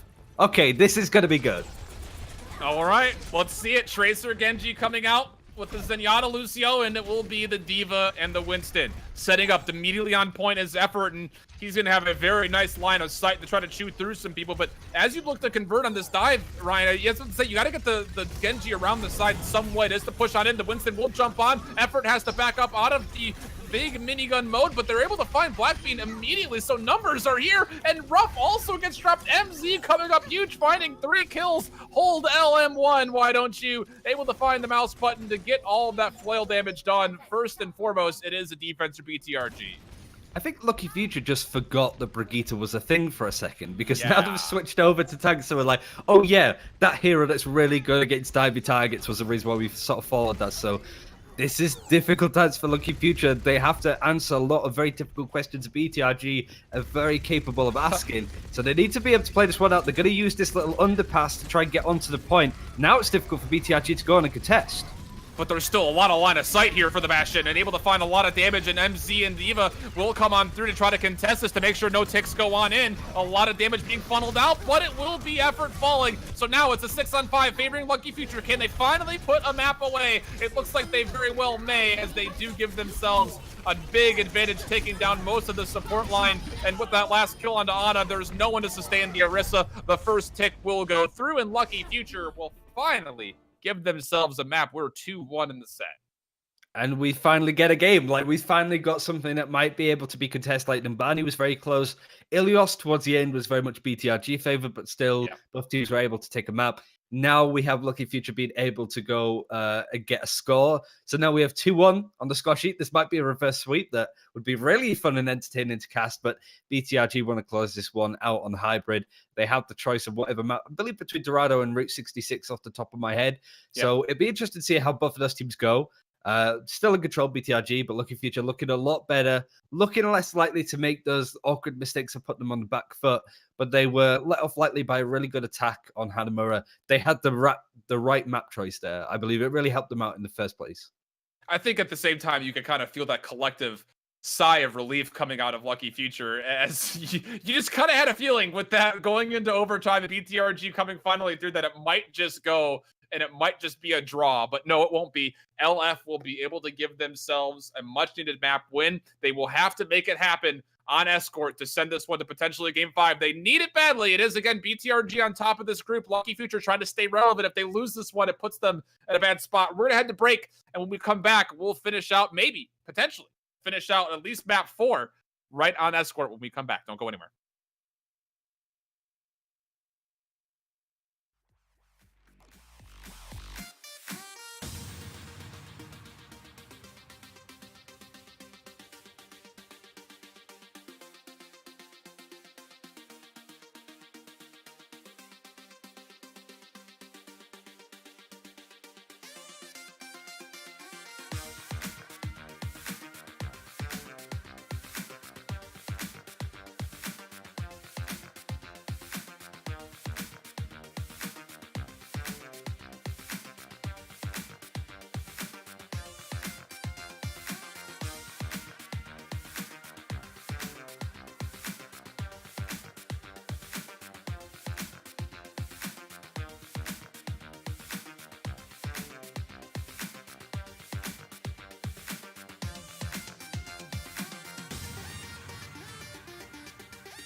Welcome back, everybody. I hold shift with you, and Ryan Central holding it down, and we're trying to, again, deep breaths. We're not going to get choked up. LF is going to try to keep themselves under control. We're not going to see any throws. We're going to go to Route 66, and we're going to see a good, clean, well-executed game. Right, Ryan?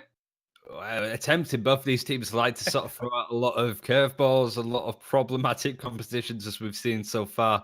Bastion has been played more so than some of the other heroes that we typically see in these lineups, right? So it's really showing his colors here.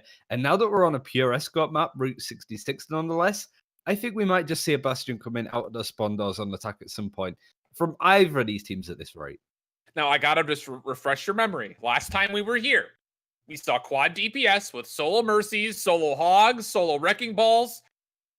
This is the Wild West, my friend. We can't get any further away from that truth. Anything can happen, and we will be seeing the side of Lucky Future playing defense first and foremost. We're not going to get anything super crazy, at least initially, from our defenders. And I believe that was from T1W too that played the DPS the last time I watched it. So like that was a fairly straightforward team. No kind of like how their bread is buttered, know how to play it. So now that we've seen those kind of teams play crazy, like very respectable, straightforward teams running crazy comps, what are these two teams gonna do? You know what I mean? But it does look like on this defense, we're gonna be seeing this like little train of people holding aggressively, rough leading away. But it does look like we're gonna be seeing tanky comps coming out, BTRG running the Hanzo to scout stuff out. It'll probably switch over to the Zarya very shortly afterwards. They're going to spot that LF are playing this very close and very aggressive. So they scout, but they run for the hills. Yeah, there's really nothing you can do with that as Lucky Future looking for the element of surprise. That's taken away immediately by the Sonic Arrow and, as you mentioned, effort onto that Zarya. So let's see, where does this first fight take place? And Lucky Future actually looking for a little bit more cheekiness, hanging out in the upper cavern, now coming on out. Black Beano not finding the charge that I think he wanted to. Used at least the personal shield, has not used the allied one. Now it finally will happen, but really deep was so what, and he will be taken down immediately, and right after that, Ruff had nowhere to fall back to, so it will be actually 3 picks going the way of BTRG, looking to push and find more. They're going to look for some extra staggers. Euterpe will amp it up just to speed out him and the one other survivor, so BTRG finding a lot of success in the initial push. Running away as fast as possible. Yes, so what fell from the high ground into the grinder, seemingly BTRG just ate him up and spat him back out, but this point is going to truck on towards this objective. Lucky Future needs to contest. There's no ultimates online for either team just yet, but this might be a perfect time to build them up. A little bit of a vanilla fight, at least for Lucky Future's perspective. BTRG a little bit closer to those ultimates than their opponents. Jumping right on it and catching up shield will be Reborn. Will be able to survive that and deal a lot of extra damage, actually. Lucky Future not going away just as of yet. Transcendence already being popped for BTRG. Nothing yet online for LF, and the first pick will come out onto Blackbeam. Finally able to find a Transcendence is Lucky Future. Can they find a trade pick? That's what they really need. Self-destruct does come up, deck down, but it won't find any damage to confirm for a kill at least. And now the Brigitte in a lot of trouble for Lucky Future, but they can't find enough damage. The takedown Ruff finally goes down. And with this comes Reborn cleaning up a little bit of extra damage up in the front lines. Lucky Future will likely be falling apart, and it will be the case as the payload does finally take the end of that checkpoint. So BTRG have a lot of ultimates. They have a Grav. I don't know how much they're expecting Lucky Future Blackbeard to have their Grav or to have their Transcendence. So we might just see BTRG play this really aggressively using this Graviton fairly early on. You can sort of see the tanks are scoping ahead trying to take space, but they need to use this Graviton early. They need to try and keep this momentum in their favor before Lucky Future can build up some all-important ultimates. But we actually see Zarya sneaking or just sitting, just waiting patiently. Oh, now it's gonna come in. Effort with a huge Graviton surge, scouted all of that out and finds all of the backline with the grab, and plus 95 charge on top of that is easy. Demolish all of the eliminations coming through very quickly. BTRG finding themselves a very convincing team wipe. They fell right into Effort's trap there. He set up nicely. He knew Lucky Future were going in that direction. It was as cool as you like. All right, they're going here. I'm going to grab. There we go. Team wipe. So now they're still in control. This payload's trucking ahead. Lucky Future are building ultimates on their own, but BTRG are well ahead in this advantage. They have a Transcendence. They have a Sun Barrier. They want to play this one a little bit more passively, seeing as they don't have the grab, but they need to get those picks, so they have a lot back up if they need it. A very early sound barrier, and look at this, actually, the Lucio will be taken down very quickly. Feng Mian was bounced around, never really finding the positioning he wanted, and good target prioritization for Lucky Future, who are now looking to turn this one even more in their favor. The Transcendence being popped for BTRG, though, they don't want to go away just as if an effort will actually fall off the map, and so now both the support ultimates for BTRG get used, and Lucky Future only use a Rally and a Primal Rage. They convincingly take this fight, and they've got huge ultimate economy in their favor. Most importantly, they have a grab, and you could sort of see from Blackbeard's perspective that he kind of wanted to use it, and then saw that the Transcendence came out from Gudan, and Lucky Future was still getting picked, so he was like, I'll just save it then. We'll save it for the next fight, nice and free. Uses it early yet again, but the barrier might do quite a lot as the Diva Bomb comes in. Not able to find any kills off the Diva Bomb, but all of the follow-up from So What is good. All of it on the backline as well. That's exactly what you want to see. So What looking to possibly chase down this last Lucio, but we'll think the better out of it nearly in the spawn of BTRG. And again, Lucky Future win that off of, really the big key is that they still have the Transcendence and they have the sound barrier, while meanwhile BTRG do not. So the extra sustain for Lucky Future will put them in a good spot. A lot, so Rally's going to get used to just keep BTRG towards the point. They want to try and be the ones posing the questions instead of answering them, so they're going to sort of shuffle around. We're going to see some rotations. Lucky Future just sort of priming and positioning themselves, but really the grab's going to come out. Not sure when they're going to use it yet, but as you said, Lucky Future have a lot to deal with it. Lucky Future doing a good job keeping it away.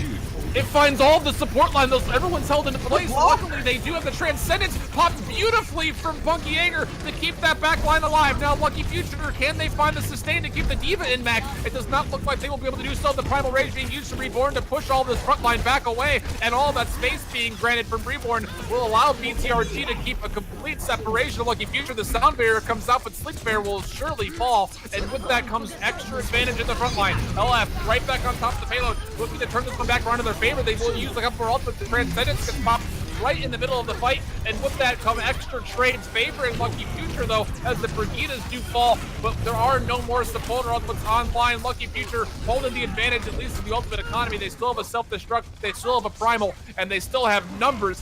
The big key here, Ryan. Yeah, Blackbeard was able to stay alive for a good amount of time, was just been zapped down as we were seeing. They have the self-destruct, which might clear up a little bit of space, but to be honest, they don't need it at this point. Lucky Future just holding on against all odds, against stuff like a Graviton, so many big ultimates used from BTRG's side to keep them in this fight.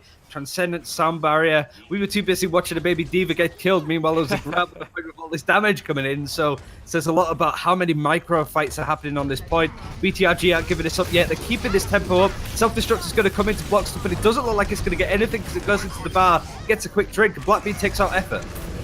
And no cheers to be given there, as now it comes down to what can Lucky Future find as far as target prioritization. The self-destruct will try to push people away from that payload. BTRG with the Transcendence also being used. Can they find the extra damage? Of the Monkey is still in Primal Rage, and they're trying to find those kills. The Graviton Surge being used from Lucky Future to soak everybody right back in, but it's a good shield from Reborn to keep everybody alive throughout all of the damage that could have been put in. BTRG are about to hit overtime, but they have numbers, and it looks like this push will once again go through. LF cannot close out points in regulation time. Every single time, just the end of a map, they seem to let this go, and on something like a pure payload map, that's just not going to slide because you can't draw it. You can't have the enemy team expose all of its overtime time back. They always get extra time if they finish off the map, but Lucky Future now switching over to the Reinhardt. It's going to be big here. The Brigitte Reinhardt synergy is so big. We saw Team USA and UK play very well on this map because of that strategy and how it works. So Lucky Future trying to take a page out of the West's book by running this competition, playing it aggressively, but So What gets deleted. Yeah, So What has no chance to respond to that. They dive on in, does Lucky Future, but they were met with Discord Orbs and a lot of damage once again out of this Plasma Cannon of effort, and he will get himself a lot of damage. You can see the Zarya showing up throughout a lot of the kill feed, and that's going to be huge as the Graviton Surge again was used, but there are a number of other ultimates that be big game changers for BTRG. Most notably, the Earthshatter is very close to coming back on the line. Yeah, he needs to sort of have it ready. We have effort, high charge weapon being able to break down this Reinhardt shield, and the Zenyatta is just going to be able to add a discard on So What. Getting killed in a fairly quick fashion too. Uturpa does have a sound barrier. We do have a Transcendence out of Gudan, so both teams have support ultimates ready. This Earthshatter might be the difference of Reborn being able to finish this map, and it's stopping right here. Sooner rather than later, Reborn. Punky Jaeger is so close to a Transcendence. The sound barrier is also there. Will come on in. And Transcendence is not able to come off, at least not as of yet. And Punky Jaeger will be taken down. And now countering out So What, who was trying to find potentially Nerf Shatter of his own. But now with the Transcendence going off, there's no one to shatter. And it comes down and there's really nothing being found as far as damage. BTRG will likely be able to push this one through. They have all 6 members still alive. And with the sound barrier coming through, that's a lot of health pool for Zenyatta to shoot through. Won't be able to do it. Beautiful execution on ultimates from BTRG. Is Lucky Future like a 24-hour supermarket in China or something? Because they just never close. They just aren't able to sort of finish off maps at all. So really, BTRG taking advantage of that, running with it, so to speak, and both literally with how their compositions are running. Their ult economy came online when it needed to. And from there, LF Lucky Future looked a lot weaker. They were in complete control at the second point and could have finished it out. But we know at least that BTRG are going to be attacking again if Lucky Future don't finish this map. I have to know where in your community you're finding these 24-hour Chinese stores, because I need to get the address, because I am always struggling to find open convenient marts at this time of night. Every time that I want to use a 24-hour store, I use it on a Sunday, and they're the one day that the 24-hour stores close at like 4 p.m. in the UK. And so it's like, not a I need 24-hour store. Yeah, well, 24-hour days of the week, and then like, I don't know, 16 hours for another. But every single time I'm like, I could do with like a big supermarket shop on a Sunday. I'm like, well, I only have like 2 hours to do it in. So it says a lot about how I organize my life. But now we're looking at how both these teams organize their comps. And what was surprising really is that we've seen both these teams be deemed as wildcards with what they play. Both played that very straight and narrow, played very typical Western compositions. Like, we're used to goats, right? We're used to this Winston goats, dive goats, whatever. Like, we know the composition. Most don't need it explaining to them. But in China, it's pretty free reign. You do see a lot more compositions being ran, and goats been used almost like a cheese comp in some regards from both of these teams. But now we'll see Lucky Future BTRG playing the meta because neither of these teams want to drop this map. And it will be Lucky Future coming out of base with a Monkey and a Sombra this time through, and looking to set this one up very quickly. Will they be able to find any extra damage in the backline? The Zenyatta has been scouted up by Sleep Bear and pushing right on through. They're actually able to find Reborn, who is separated just a little bit too far away from that support line of BTRG, and now looking to push right back in. The thrusters come in, and Sleep Bear immediately on to Big Earls. We'll be able to get a lot of free line of sight into this backline. Effort possible the next target, but the self-shield will dissuade any extra push, and now Ruff is realizing, hey, we need to push the payload, friends. That was a lot of fun damage, but not a lot of progress. And now look at this. BTRG have an opportunity to swing back on a counterattack, and they will be able to find 2 kills and send LF running back to spawn. Oh my god, it's like a Benny Hill sketch. It's like the scenes in Scooby-Doo where they're running through all of these corridors, chasing one another. Like, both of these teams really let that slide. Now the payload hasn't gone anywhere, and it's already been like a minute of time gone. BTRG just spotted a Lucky Future didn't move the payload at all during that. We're able to push in. Like, what a mistake. Only in China, right? Oh, Rutroll Ryan not looking so great, and BTRG will be able to fully punish that. Very gaping mistake from Lucky Future. Trying to get out of dodge is Reborn, who will do so successfully. Kudan taking over the damage roll for a hot second with all of those punishing orbs. And again, now look at this. I mean, again, all of that was used for nothing. The EMP came out. They weren't able to find any kills with Lucky Future, and there's essentially a full reset at this point in time. A lot of time off the clock. Oh no, this is not like this. Not like this Lucky Future.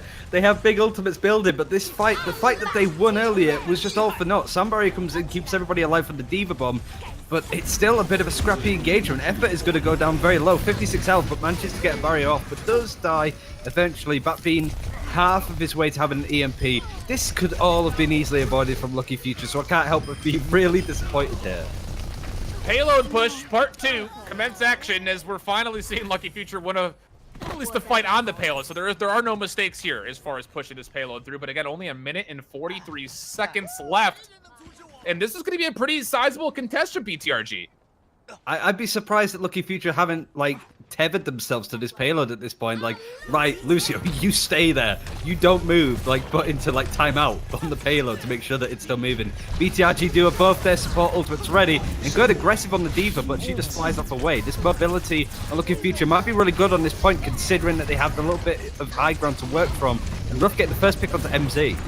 Yeah, the Transcendence just was not able to get over to MZ in time. Fortunately, this does not end up being a very staggered loss, although it is still 6-on-5 as MZ is trying to make their way back to the point. Effort in a heap of trouble.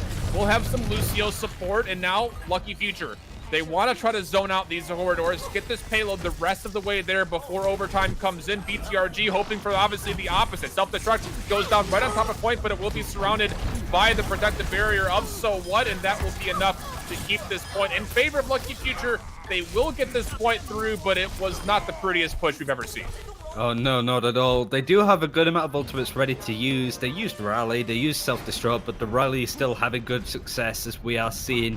I believe it'd be like, it's hard to see because of the names, because it's so bright. Punky Jaeger on this, and yeah, having his Transcendence and a little bit of Rally armor to keep himself alive a little bit. But now we see the aggressive push out of Lucky Future again, and the payload is moving this time.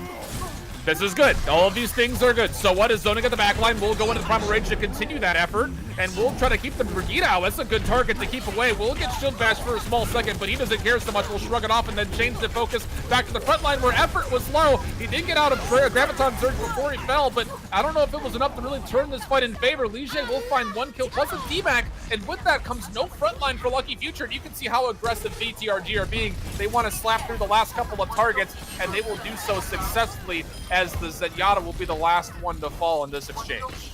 Big ults used from Lucky Future, so they don't really have an awful lot to work with. They have an EMP, which might be the difference, but there is a Transcendence on the side of BTRG. That just might be the answer that they're requiring. Rally not been used yet, really, and nothing really else. You have the primal range to keep Reborn in the fight and keep him going, but Lucky Future, I just wanted to poke ahead. They're trying to get onto Gudan, you can tell, but the Translocator actually comes out. We do see Blackbeard bottle it a little bit, not quite wanting to go in just then. It did not want to quite find the execution call. Now, how are they going to recontest? Well, Lucky Future, the Transcendence is already forced out, but Blackbeard falls in the primal range of Reborn, who continues to move back on into the backline. Effort will follow this one up, and that extra damage is enough to find 2 more kills. And again, Lucky Future turned aside right out of this choke point. Gudan is going to go aggressive, needs to build up another Transcendence as it was used in that fight. Must sense that Blackbeard has an EMP ready, so he's got a target painted onto his back, and Zenyatta needs to make sure that he doesn't end up like Modata. Blackbeard gets taken out early again, so Blackbeard was one of the pinnacle players for Lucky Future right now, isn't really performing the way he needs to. Just a minute on the clock, Lucky Future had this in their hands, and now they're looking like a team on the brink. Blackbeard just needs to stay alive. It seems like such an easy task, but continues to get scouted out. A little spy versus spy action as Lucky Future need this EMP to break this choke point. And now finally finding a little bit of a route on the left-hand side of the map. We'll go up and over and look for that high ground EMP. Has 1 target in front. Will it be popped? It will. It finds most of the support line. Now the follow-up. Can they find the kills they need? The DMAC and effort do fall. So with this come numbers for Lucky Future. And finally we get a successful EMP out of Blackbeard. The follow-up is good. And BTRG, they're going to get likely 1 more contest on this point before it gets to checkpoint B. Lucky Future should, in effect, should be able to take this next engagement and should be able to push this on, but they have so little time that I'm really worried when we get into the next section of the map if Lucky Future indeed get there. Payload. If we see payload, yeah, guys, please, Right, please help them. I don't know, like it's not really a C9, it's like a pre-9 if it's like a predetermined C9, but Graviton is ready forever. That might be the difference, so long as we don't see Lucky Future getting off the point. Oh, BTRG will drop their own Graviton Surge. It will put Ruff in the middle of it, but there's just no charge for Effort, who's routinely been above 90. He sits at 0 throughout all of that. So now the Transcendence comes back through from Lucky Future looking to counterattack. They do have the support to give themselves a couple of kills, but Reborn is the most pesky target out there as Ruff will fall. And without that Brigida, will they be able to keep this front line alive long enough? They're falling apart like flies. It's a 4-on-5 action, but with Lige going down, BTRG are on their last legs. Effort needs to put this one in full force, but Lucky Future just have the numbers, and the EMP coming out will help solidify this, but with the DMAC coming through, BTRG have not gone away yet, Ryan. It just comes down to can they contest this payload for long enough? This is a really scrappy engagement. So what managing to stay alive. He's managing to get the picks. It's a difference, but he's the only one there. Ruff is able to sort of reinforce him, but it's 4 versus 2 as we're sort of seeing. This is a Colossus View Moira out on this engagement to try and keep someone alive, but he's getting battered and bruised by MZ that's now now focusing his attention onto Moira, takes her out. It's just a Primal Rage in Winston, but you got to say Lucky Future must be on the way back, but doesn't get on it. That's good to be it. Lucky Future lose out big time. Regal Gaming go 3-1 up. It wasn't quite a reverse sweep as we were hoping for, but it certainly was a Mimi end on the end of Route 66. What a map. It's one of those woulda, coulda, shoulda, but it's the core mechanic of the game mode, Ryan. You have to push the payload. And it kind of felt like after that initial team fight win and they didn't stand anyone on point, it just sat there saying, all right, well, I'll just chill out, sit in neutral, don't put this thing in first gear or second gear. And Lucky Future just didn't really ever seem like they were able to fully recover from all that time that was lost. Kind of copy paste that same scenario with, again, that near the end of that second point in that streets phase, again, they have zone, but they're not pushing the payload. It was close to finally reaching it, but those couple of meters here and there, they do add up, my friend. They do add up. They outplayed themselves. I feel Lucky Future. It was in their hands. This whole game was winnable. They could have 4-0'd this if they had. They have a lot to look at. I don't know what like Volamel and Scribe are going to say on the analyst desk, and I don't necessarily think that play in itself was the reason why Lucky Future lost. There's loads of examples of mistakes that they made, but I think Route 66 was theirs in a lot of different scenarios. Like, for example, if they full held on the second point at least, they would have pushed the payload that far in the end, right? That could have been the difference. Yeah. But like that losing the first full engagement, being able to get those picks and not moving the payload anywhere, that's not a mistake that some teams should be doing. I know that this is like Contenders tier 2 stuff, but still, that should not happen at all. A little shortchanged, but I've been Shift. He's been Ryan to bring in three gentlemen who are very rarely shortchanged. They're all we call them in with full dollar analysis. We'll bring back Blank and the boys to break down the rest of this first map. Hello, welcome back to the analyst desk. Yeah, we got the grande brains over here. We got that grande analysis. We don't mess around here. We got Volamel, Scribe, me, Blank. You know, we're gonna finish up this game, and it finished on a high, I guess. I mean, we had the interesting Bastion versus Bastion, and BTRG, huge brains on that Hanamura last. Like, they had 4 minutes to burn down, and you know, a few changes there, Volamel. They might have done it. Again, this has been the clash of the brute and the intellectual almost. You know, jokes aside, BTRG has been fantastic when they can rotate well. They know exactly where they want to move, and they move together as a team.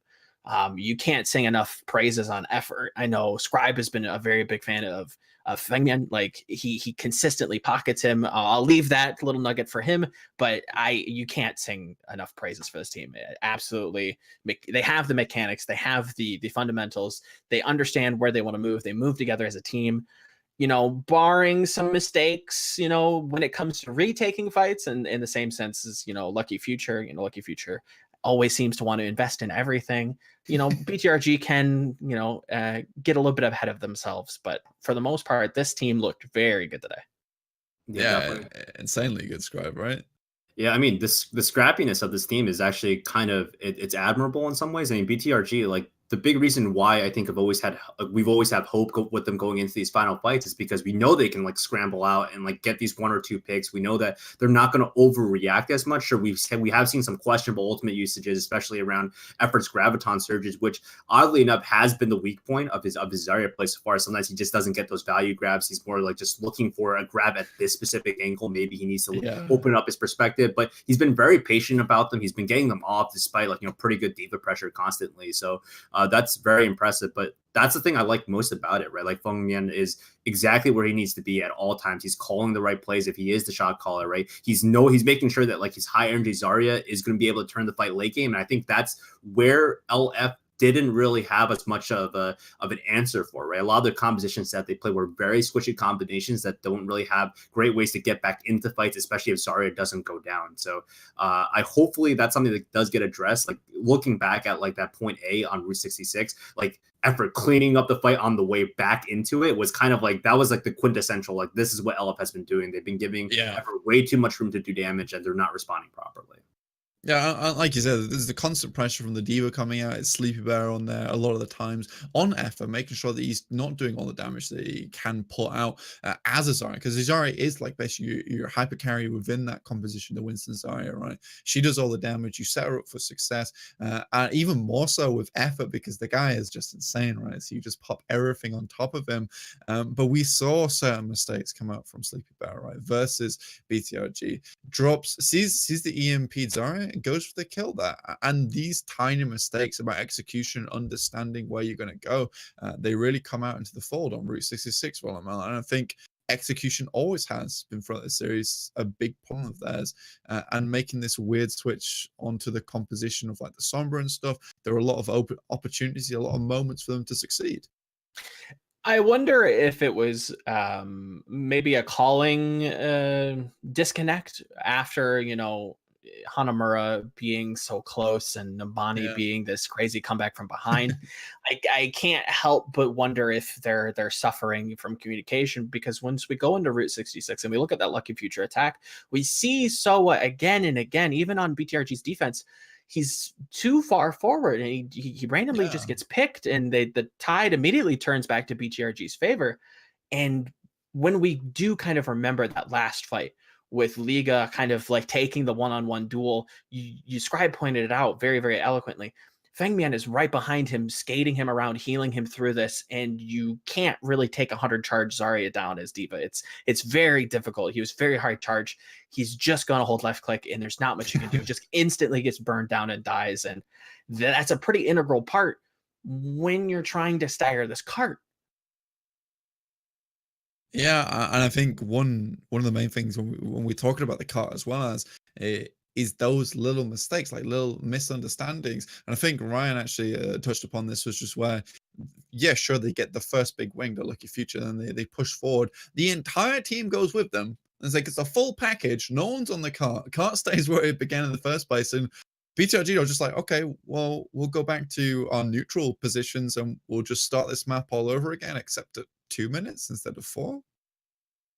Yeah, I don't really like the way that Lucky Future is looking at this, because I think that we have seen their strengths, and we definitely see how well they're able to play. Like, just don't play tanks, start putting I think one of the big ones that was kind of worrying was kind of like who do we pair with Blackbean? Because Blackbeans get puts on a lot of these heroes that get effectively stranded. Because we've seen how good his Sombra is last week against the maybe is not nearly as coordinated as BTRG, but at the same time, it's like when they play Sombra compositions, like what are they playing them with, right? You kind of see more of like a Brigitte as like a secondary like DPS option. That's not nearly good as either. You're putting a lot of emphasis on make sure you get a diva bomb, a diva bomb off, right? And that's a lot of stress on like Sleep Bear, who has to worry about, okay, I have to make sure I'm eating efforts, efforts right clicks. I have to make sure I'm pressuring him back, right? And you can't do that when your main dedication also is I need to be the one putting up the bomb when the EMP is in position, right? So I think there's a lot of stuff they could definitely restructure. I think they can be using somewhat more effectively,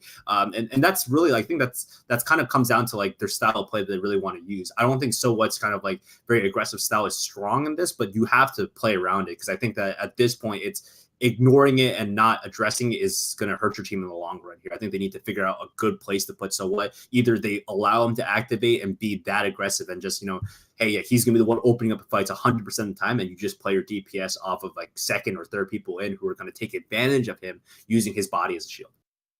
Yeah, and I mean, so what there has a lot of these moments where he does find picks, right? And he found picks under specifically Gudan a lot of times. Now, here's the question that I have, Volamel, is that on the part of So What being in position at the right time, or is this Gudan making too many mistakes? I think there were some positional errors from Gudan today. We saw, I do want to kind of pardon some of the mispositions when it came to Diva Bombs on Numbani, because that is a situation I don't know that a lot of teams are necessarily preparing for. Yeah. When you're being spawn camped at B, and you're rotating around the team to go to the cart, and they're throwing bomb, like that's a very strange game state. So I can kind of excuse those. Like, okay, fine, we can put an asterisk above them and kind of ignore them. But like the strange positioning on Hanamura, the strange use of his ultimate, like today was not necessarily the best day from Gudan. Like we normally sing his praises quite highly, but today was he felt a bit off. Yeah, he's just probably not on his A game. And I think a lot of times that's why Sowot wanted to go for a lot of these aggressive dives. And I'd really liked on Route 66, though. I feel like Gudan did kind of bring it back up again because he's like, okay, I'm just going to position next to my Brigitte. But again, there were times of his transcendence where it was just like, where are you going with this? Like, is this just your is this just how you reposition? Is this ultimate just all about the speed for you? Are you an F1 car? The movement tool. Yeah, exactly. It's that's the day when Overwatch dies, is when we we use Transcendence as a movement tool, and then we nano boost Jonak and he kills Yeah, I think that's the strategy. But I think that's like the strategy, right? Like that seems like very much like the support mentality, especially with the Chinese mentality of, yeah, let's just get value for our ultimates. Just keep on generating them. We'll get them next fight anyway, right? Is a mentality that I feel like a lot of Chinese teams have. And I think that's why we see a lot of these inefficient ultimate usages, right? Where it's like they know they're going to get it maybe in a fight or two now. Like maybe they're thinking like it doesn't really matter if it comes out this fight, right? It got something done. It healed like 50 damage, right? Like that's worth it. Yeah. But I think definitely Gudan, he needs to step it up after this game. I think that if he takes away like his positioning, this game could have, against a better team, maybe cost them the match. I think that's going to be a really good learning point that he can bring into playoffs. But think about what this team looks like if Gudan doesn't kind of have those flaws. Yeah. This is a team that has some of the best rotations I've seen in China, maybe even outside of Overwatch. Like they rotate very, very well, and they kind of understand these strange game states where it's okay, it's Bash, we're playing Bastion Orisa on Hanamura A, and they're running goats, so we're swapping based on what composition they're swapping to. Like they showed a very high level, and yes, we can point and poke holes in Gudan's performance, but if he kind of shapes up, well, this looks like a pretty good playoff team. Like they can make a very deep run. Yeah, absolutely. And there's time to improve. There's still more weeks to go. And also, we moved to 1.30, so we don't know how this team is going to operate then either. I think one of the main things that I would like to see from all of these teams, and hopefully more today, is, to be fair, if I run this back to a contenders match in Korea, which was Runaway versus Geekstar, in those matches, although the series was pretty one-sided to Runaway, there were times, especially on Control, where Geekstar, sure, they go for these eco pushes, and they know that they're probably not going to win this fight, but they still have a good fight anyway, and they come towards their ultimates. And you mentioned it as well before, Volumar, I think you also mentioned it, Scribe, is that these teams seem to be very Q heavy. Every single fight, they want to invest something into it and potentially get a win off it. And I think if these teams can start to understand there is much more of a dynamic when it comes to economy, maybe they can move forward that way. Anyway, that has been it from us on the desk. I know we've been talking for a while now, but there was a lot to analyze and a lot to get through. But we'll be back very, very shortly after this break, so don't go anywhere because still got some more games for you today. So hang around and we'll catch you very, very shortly.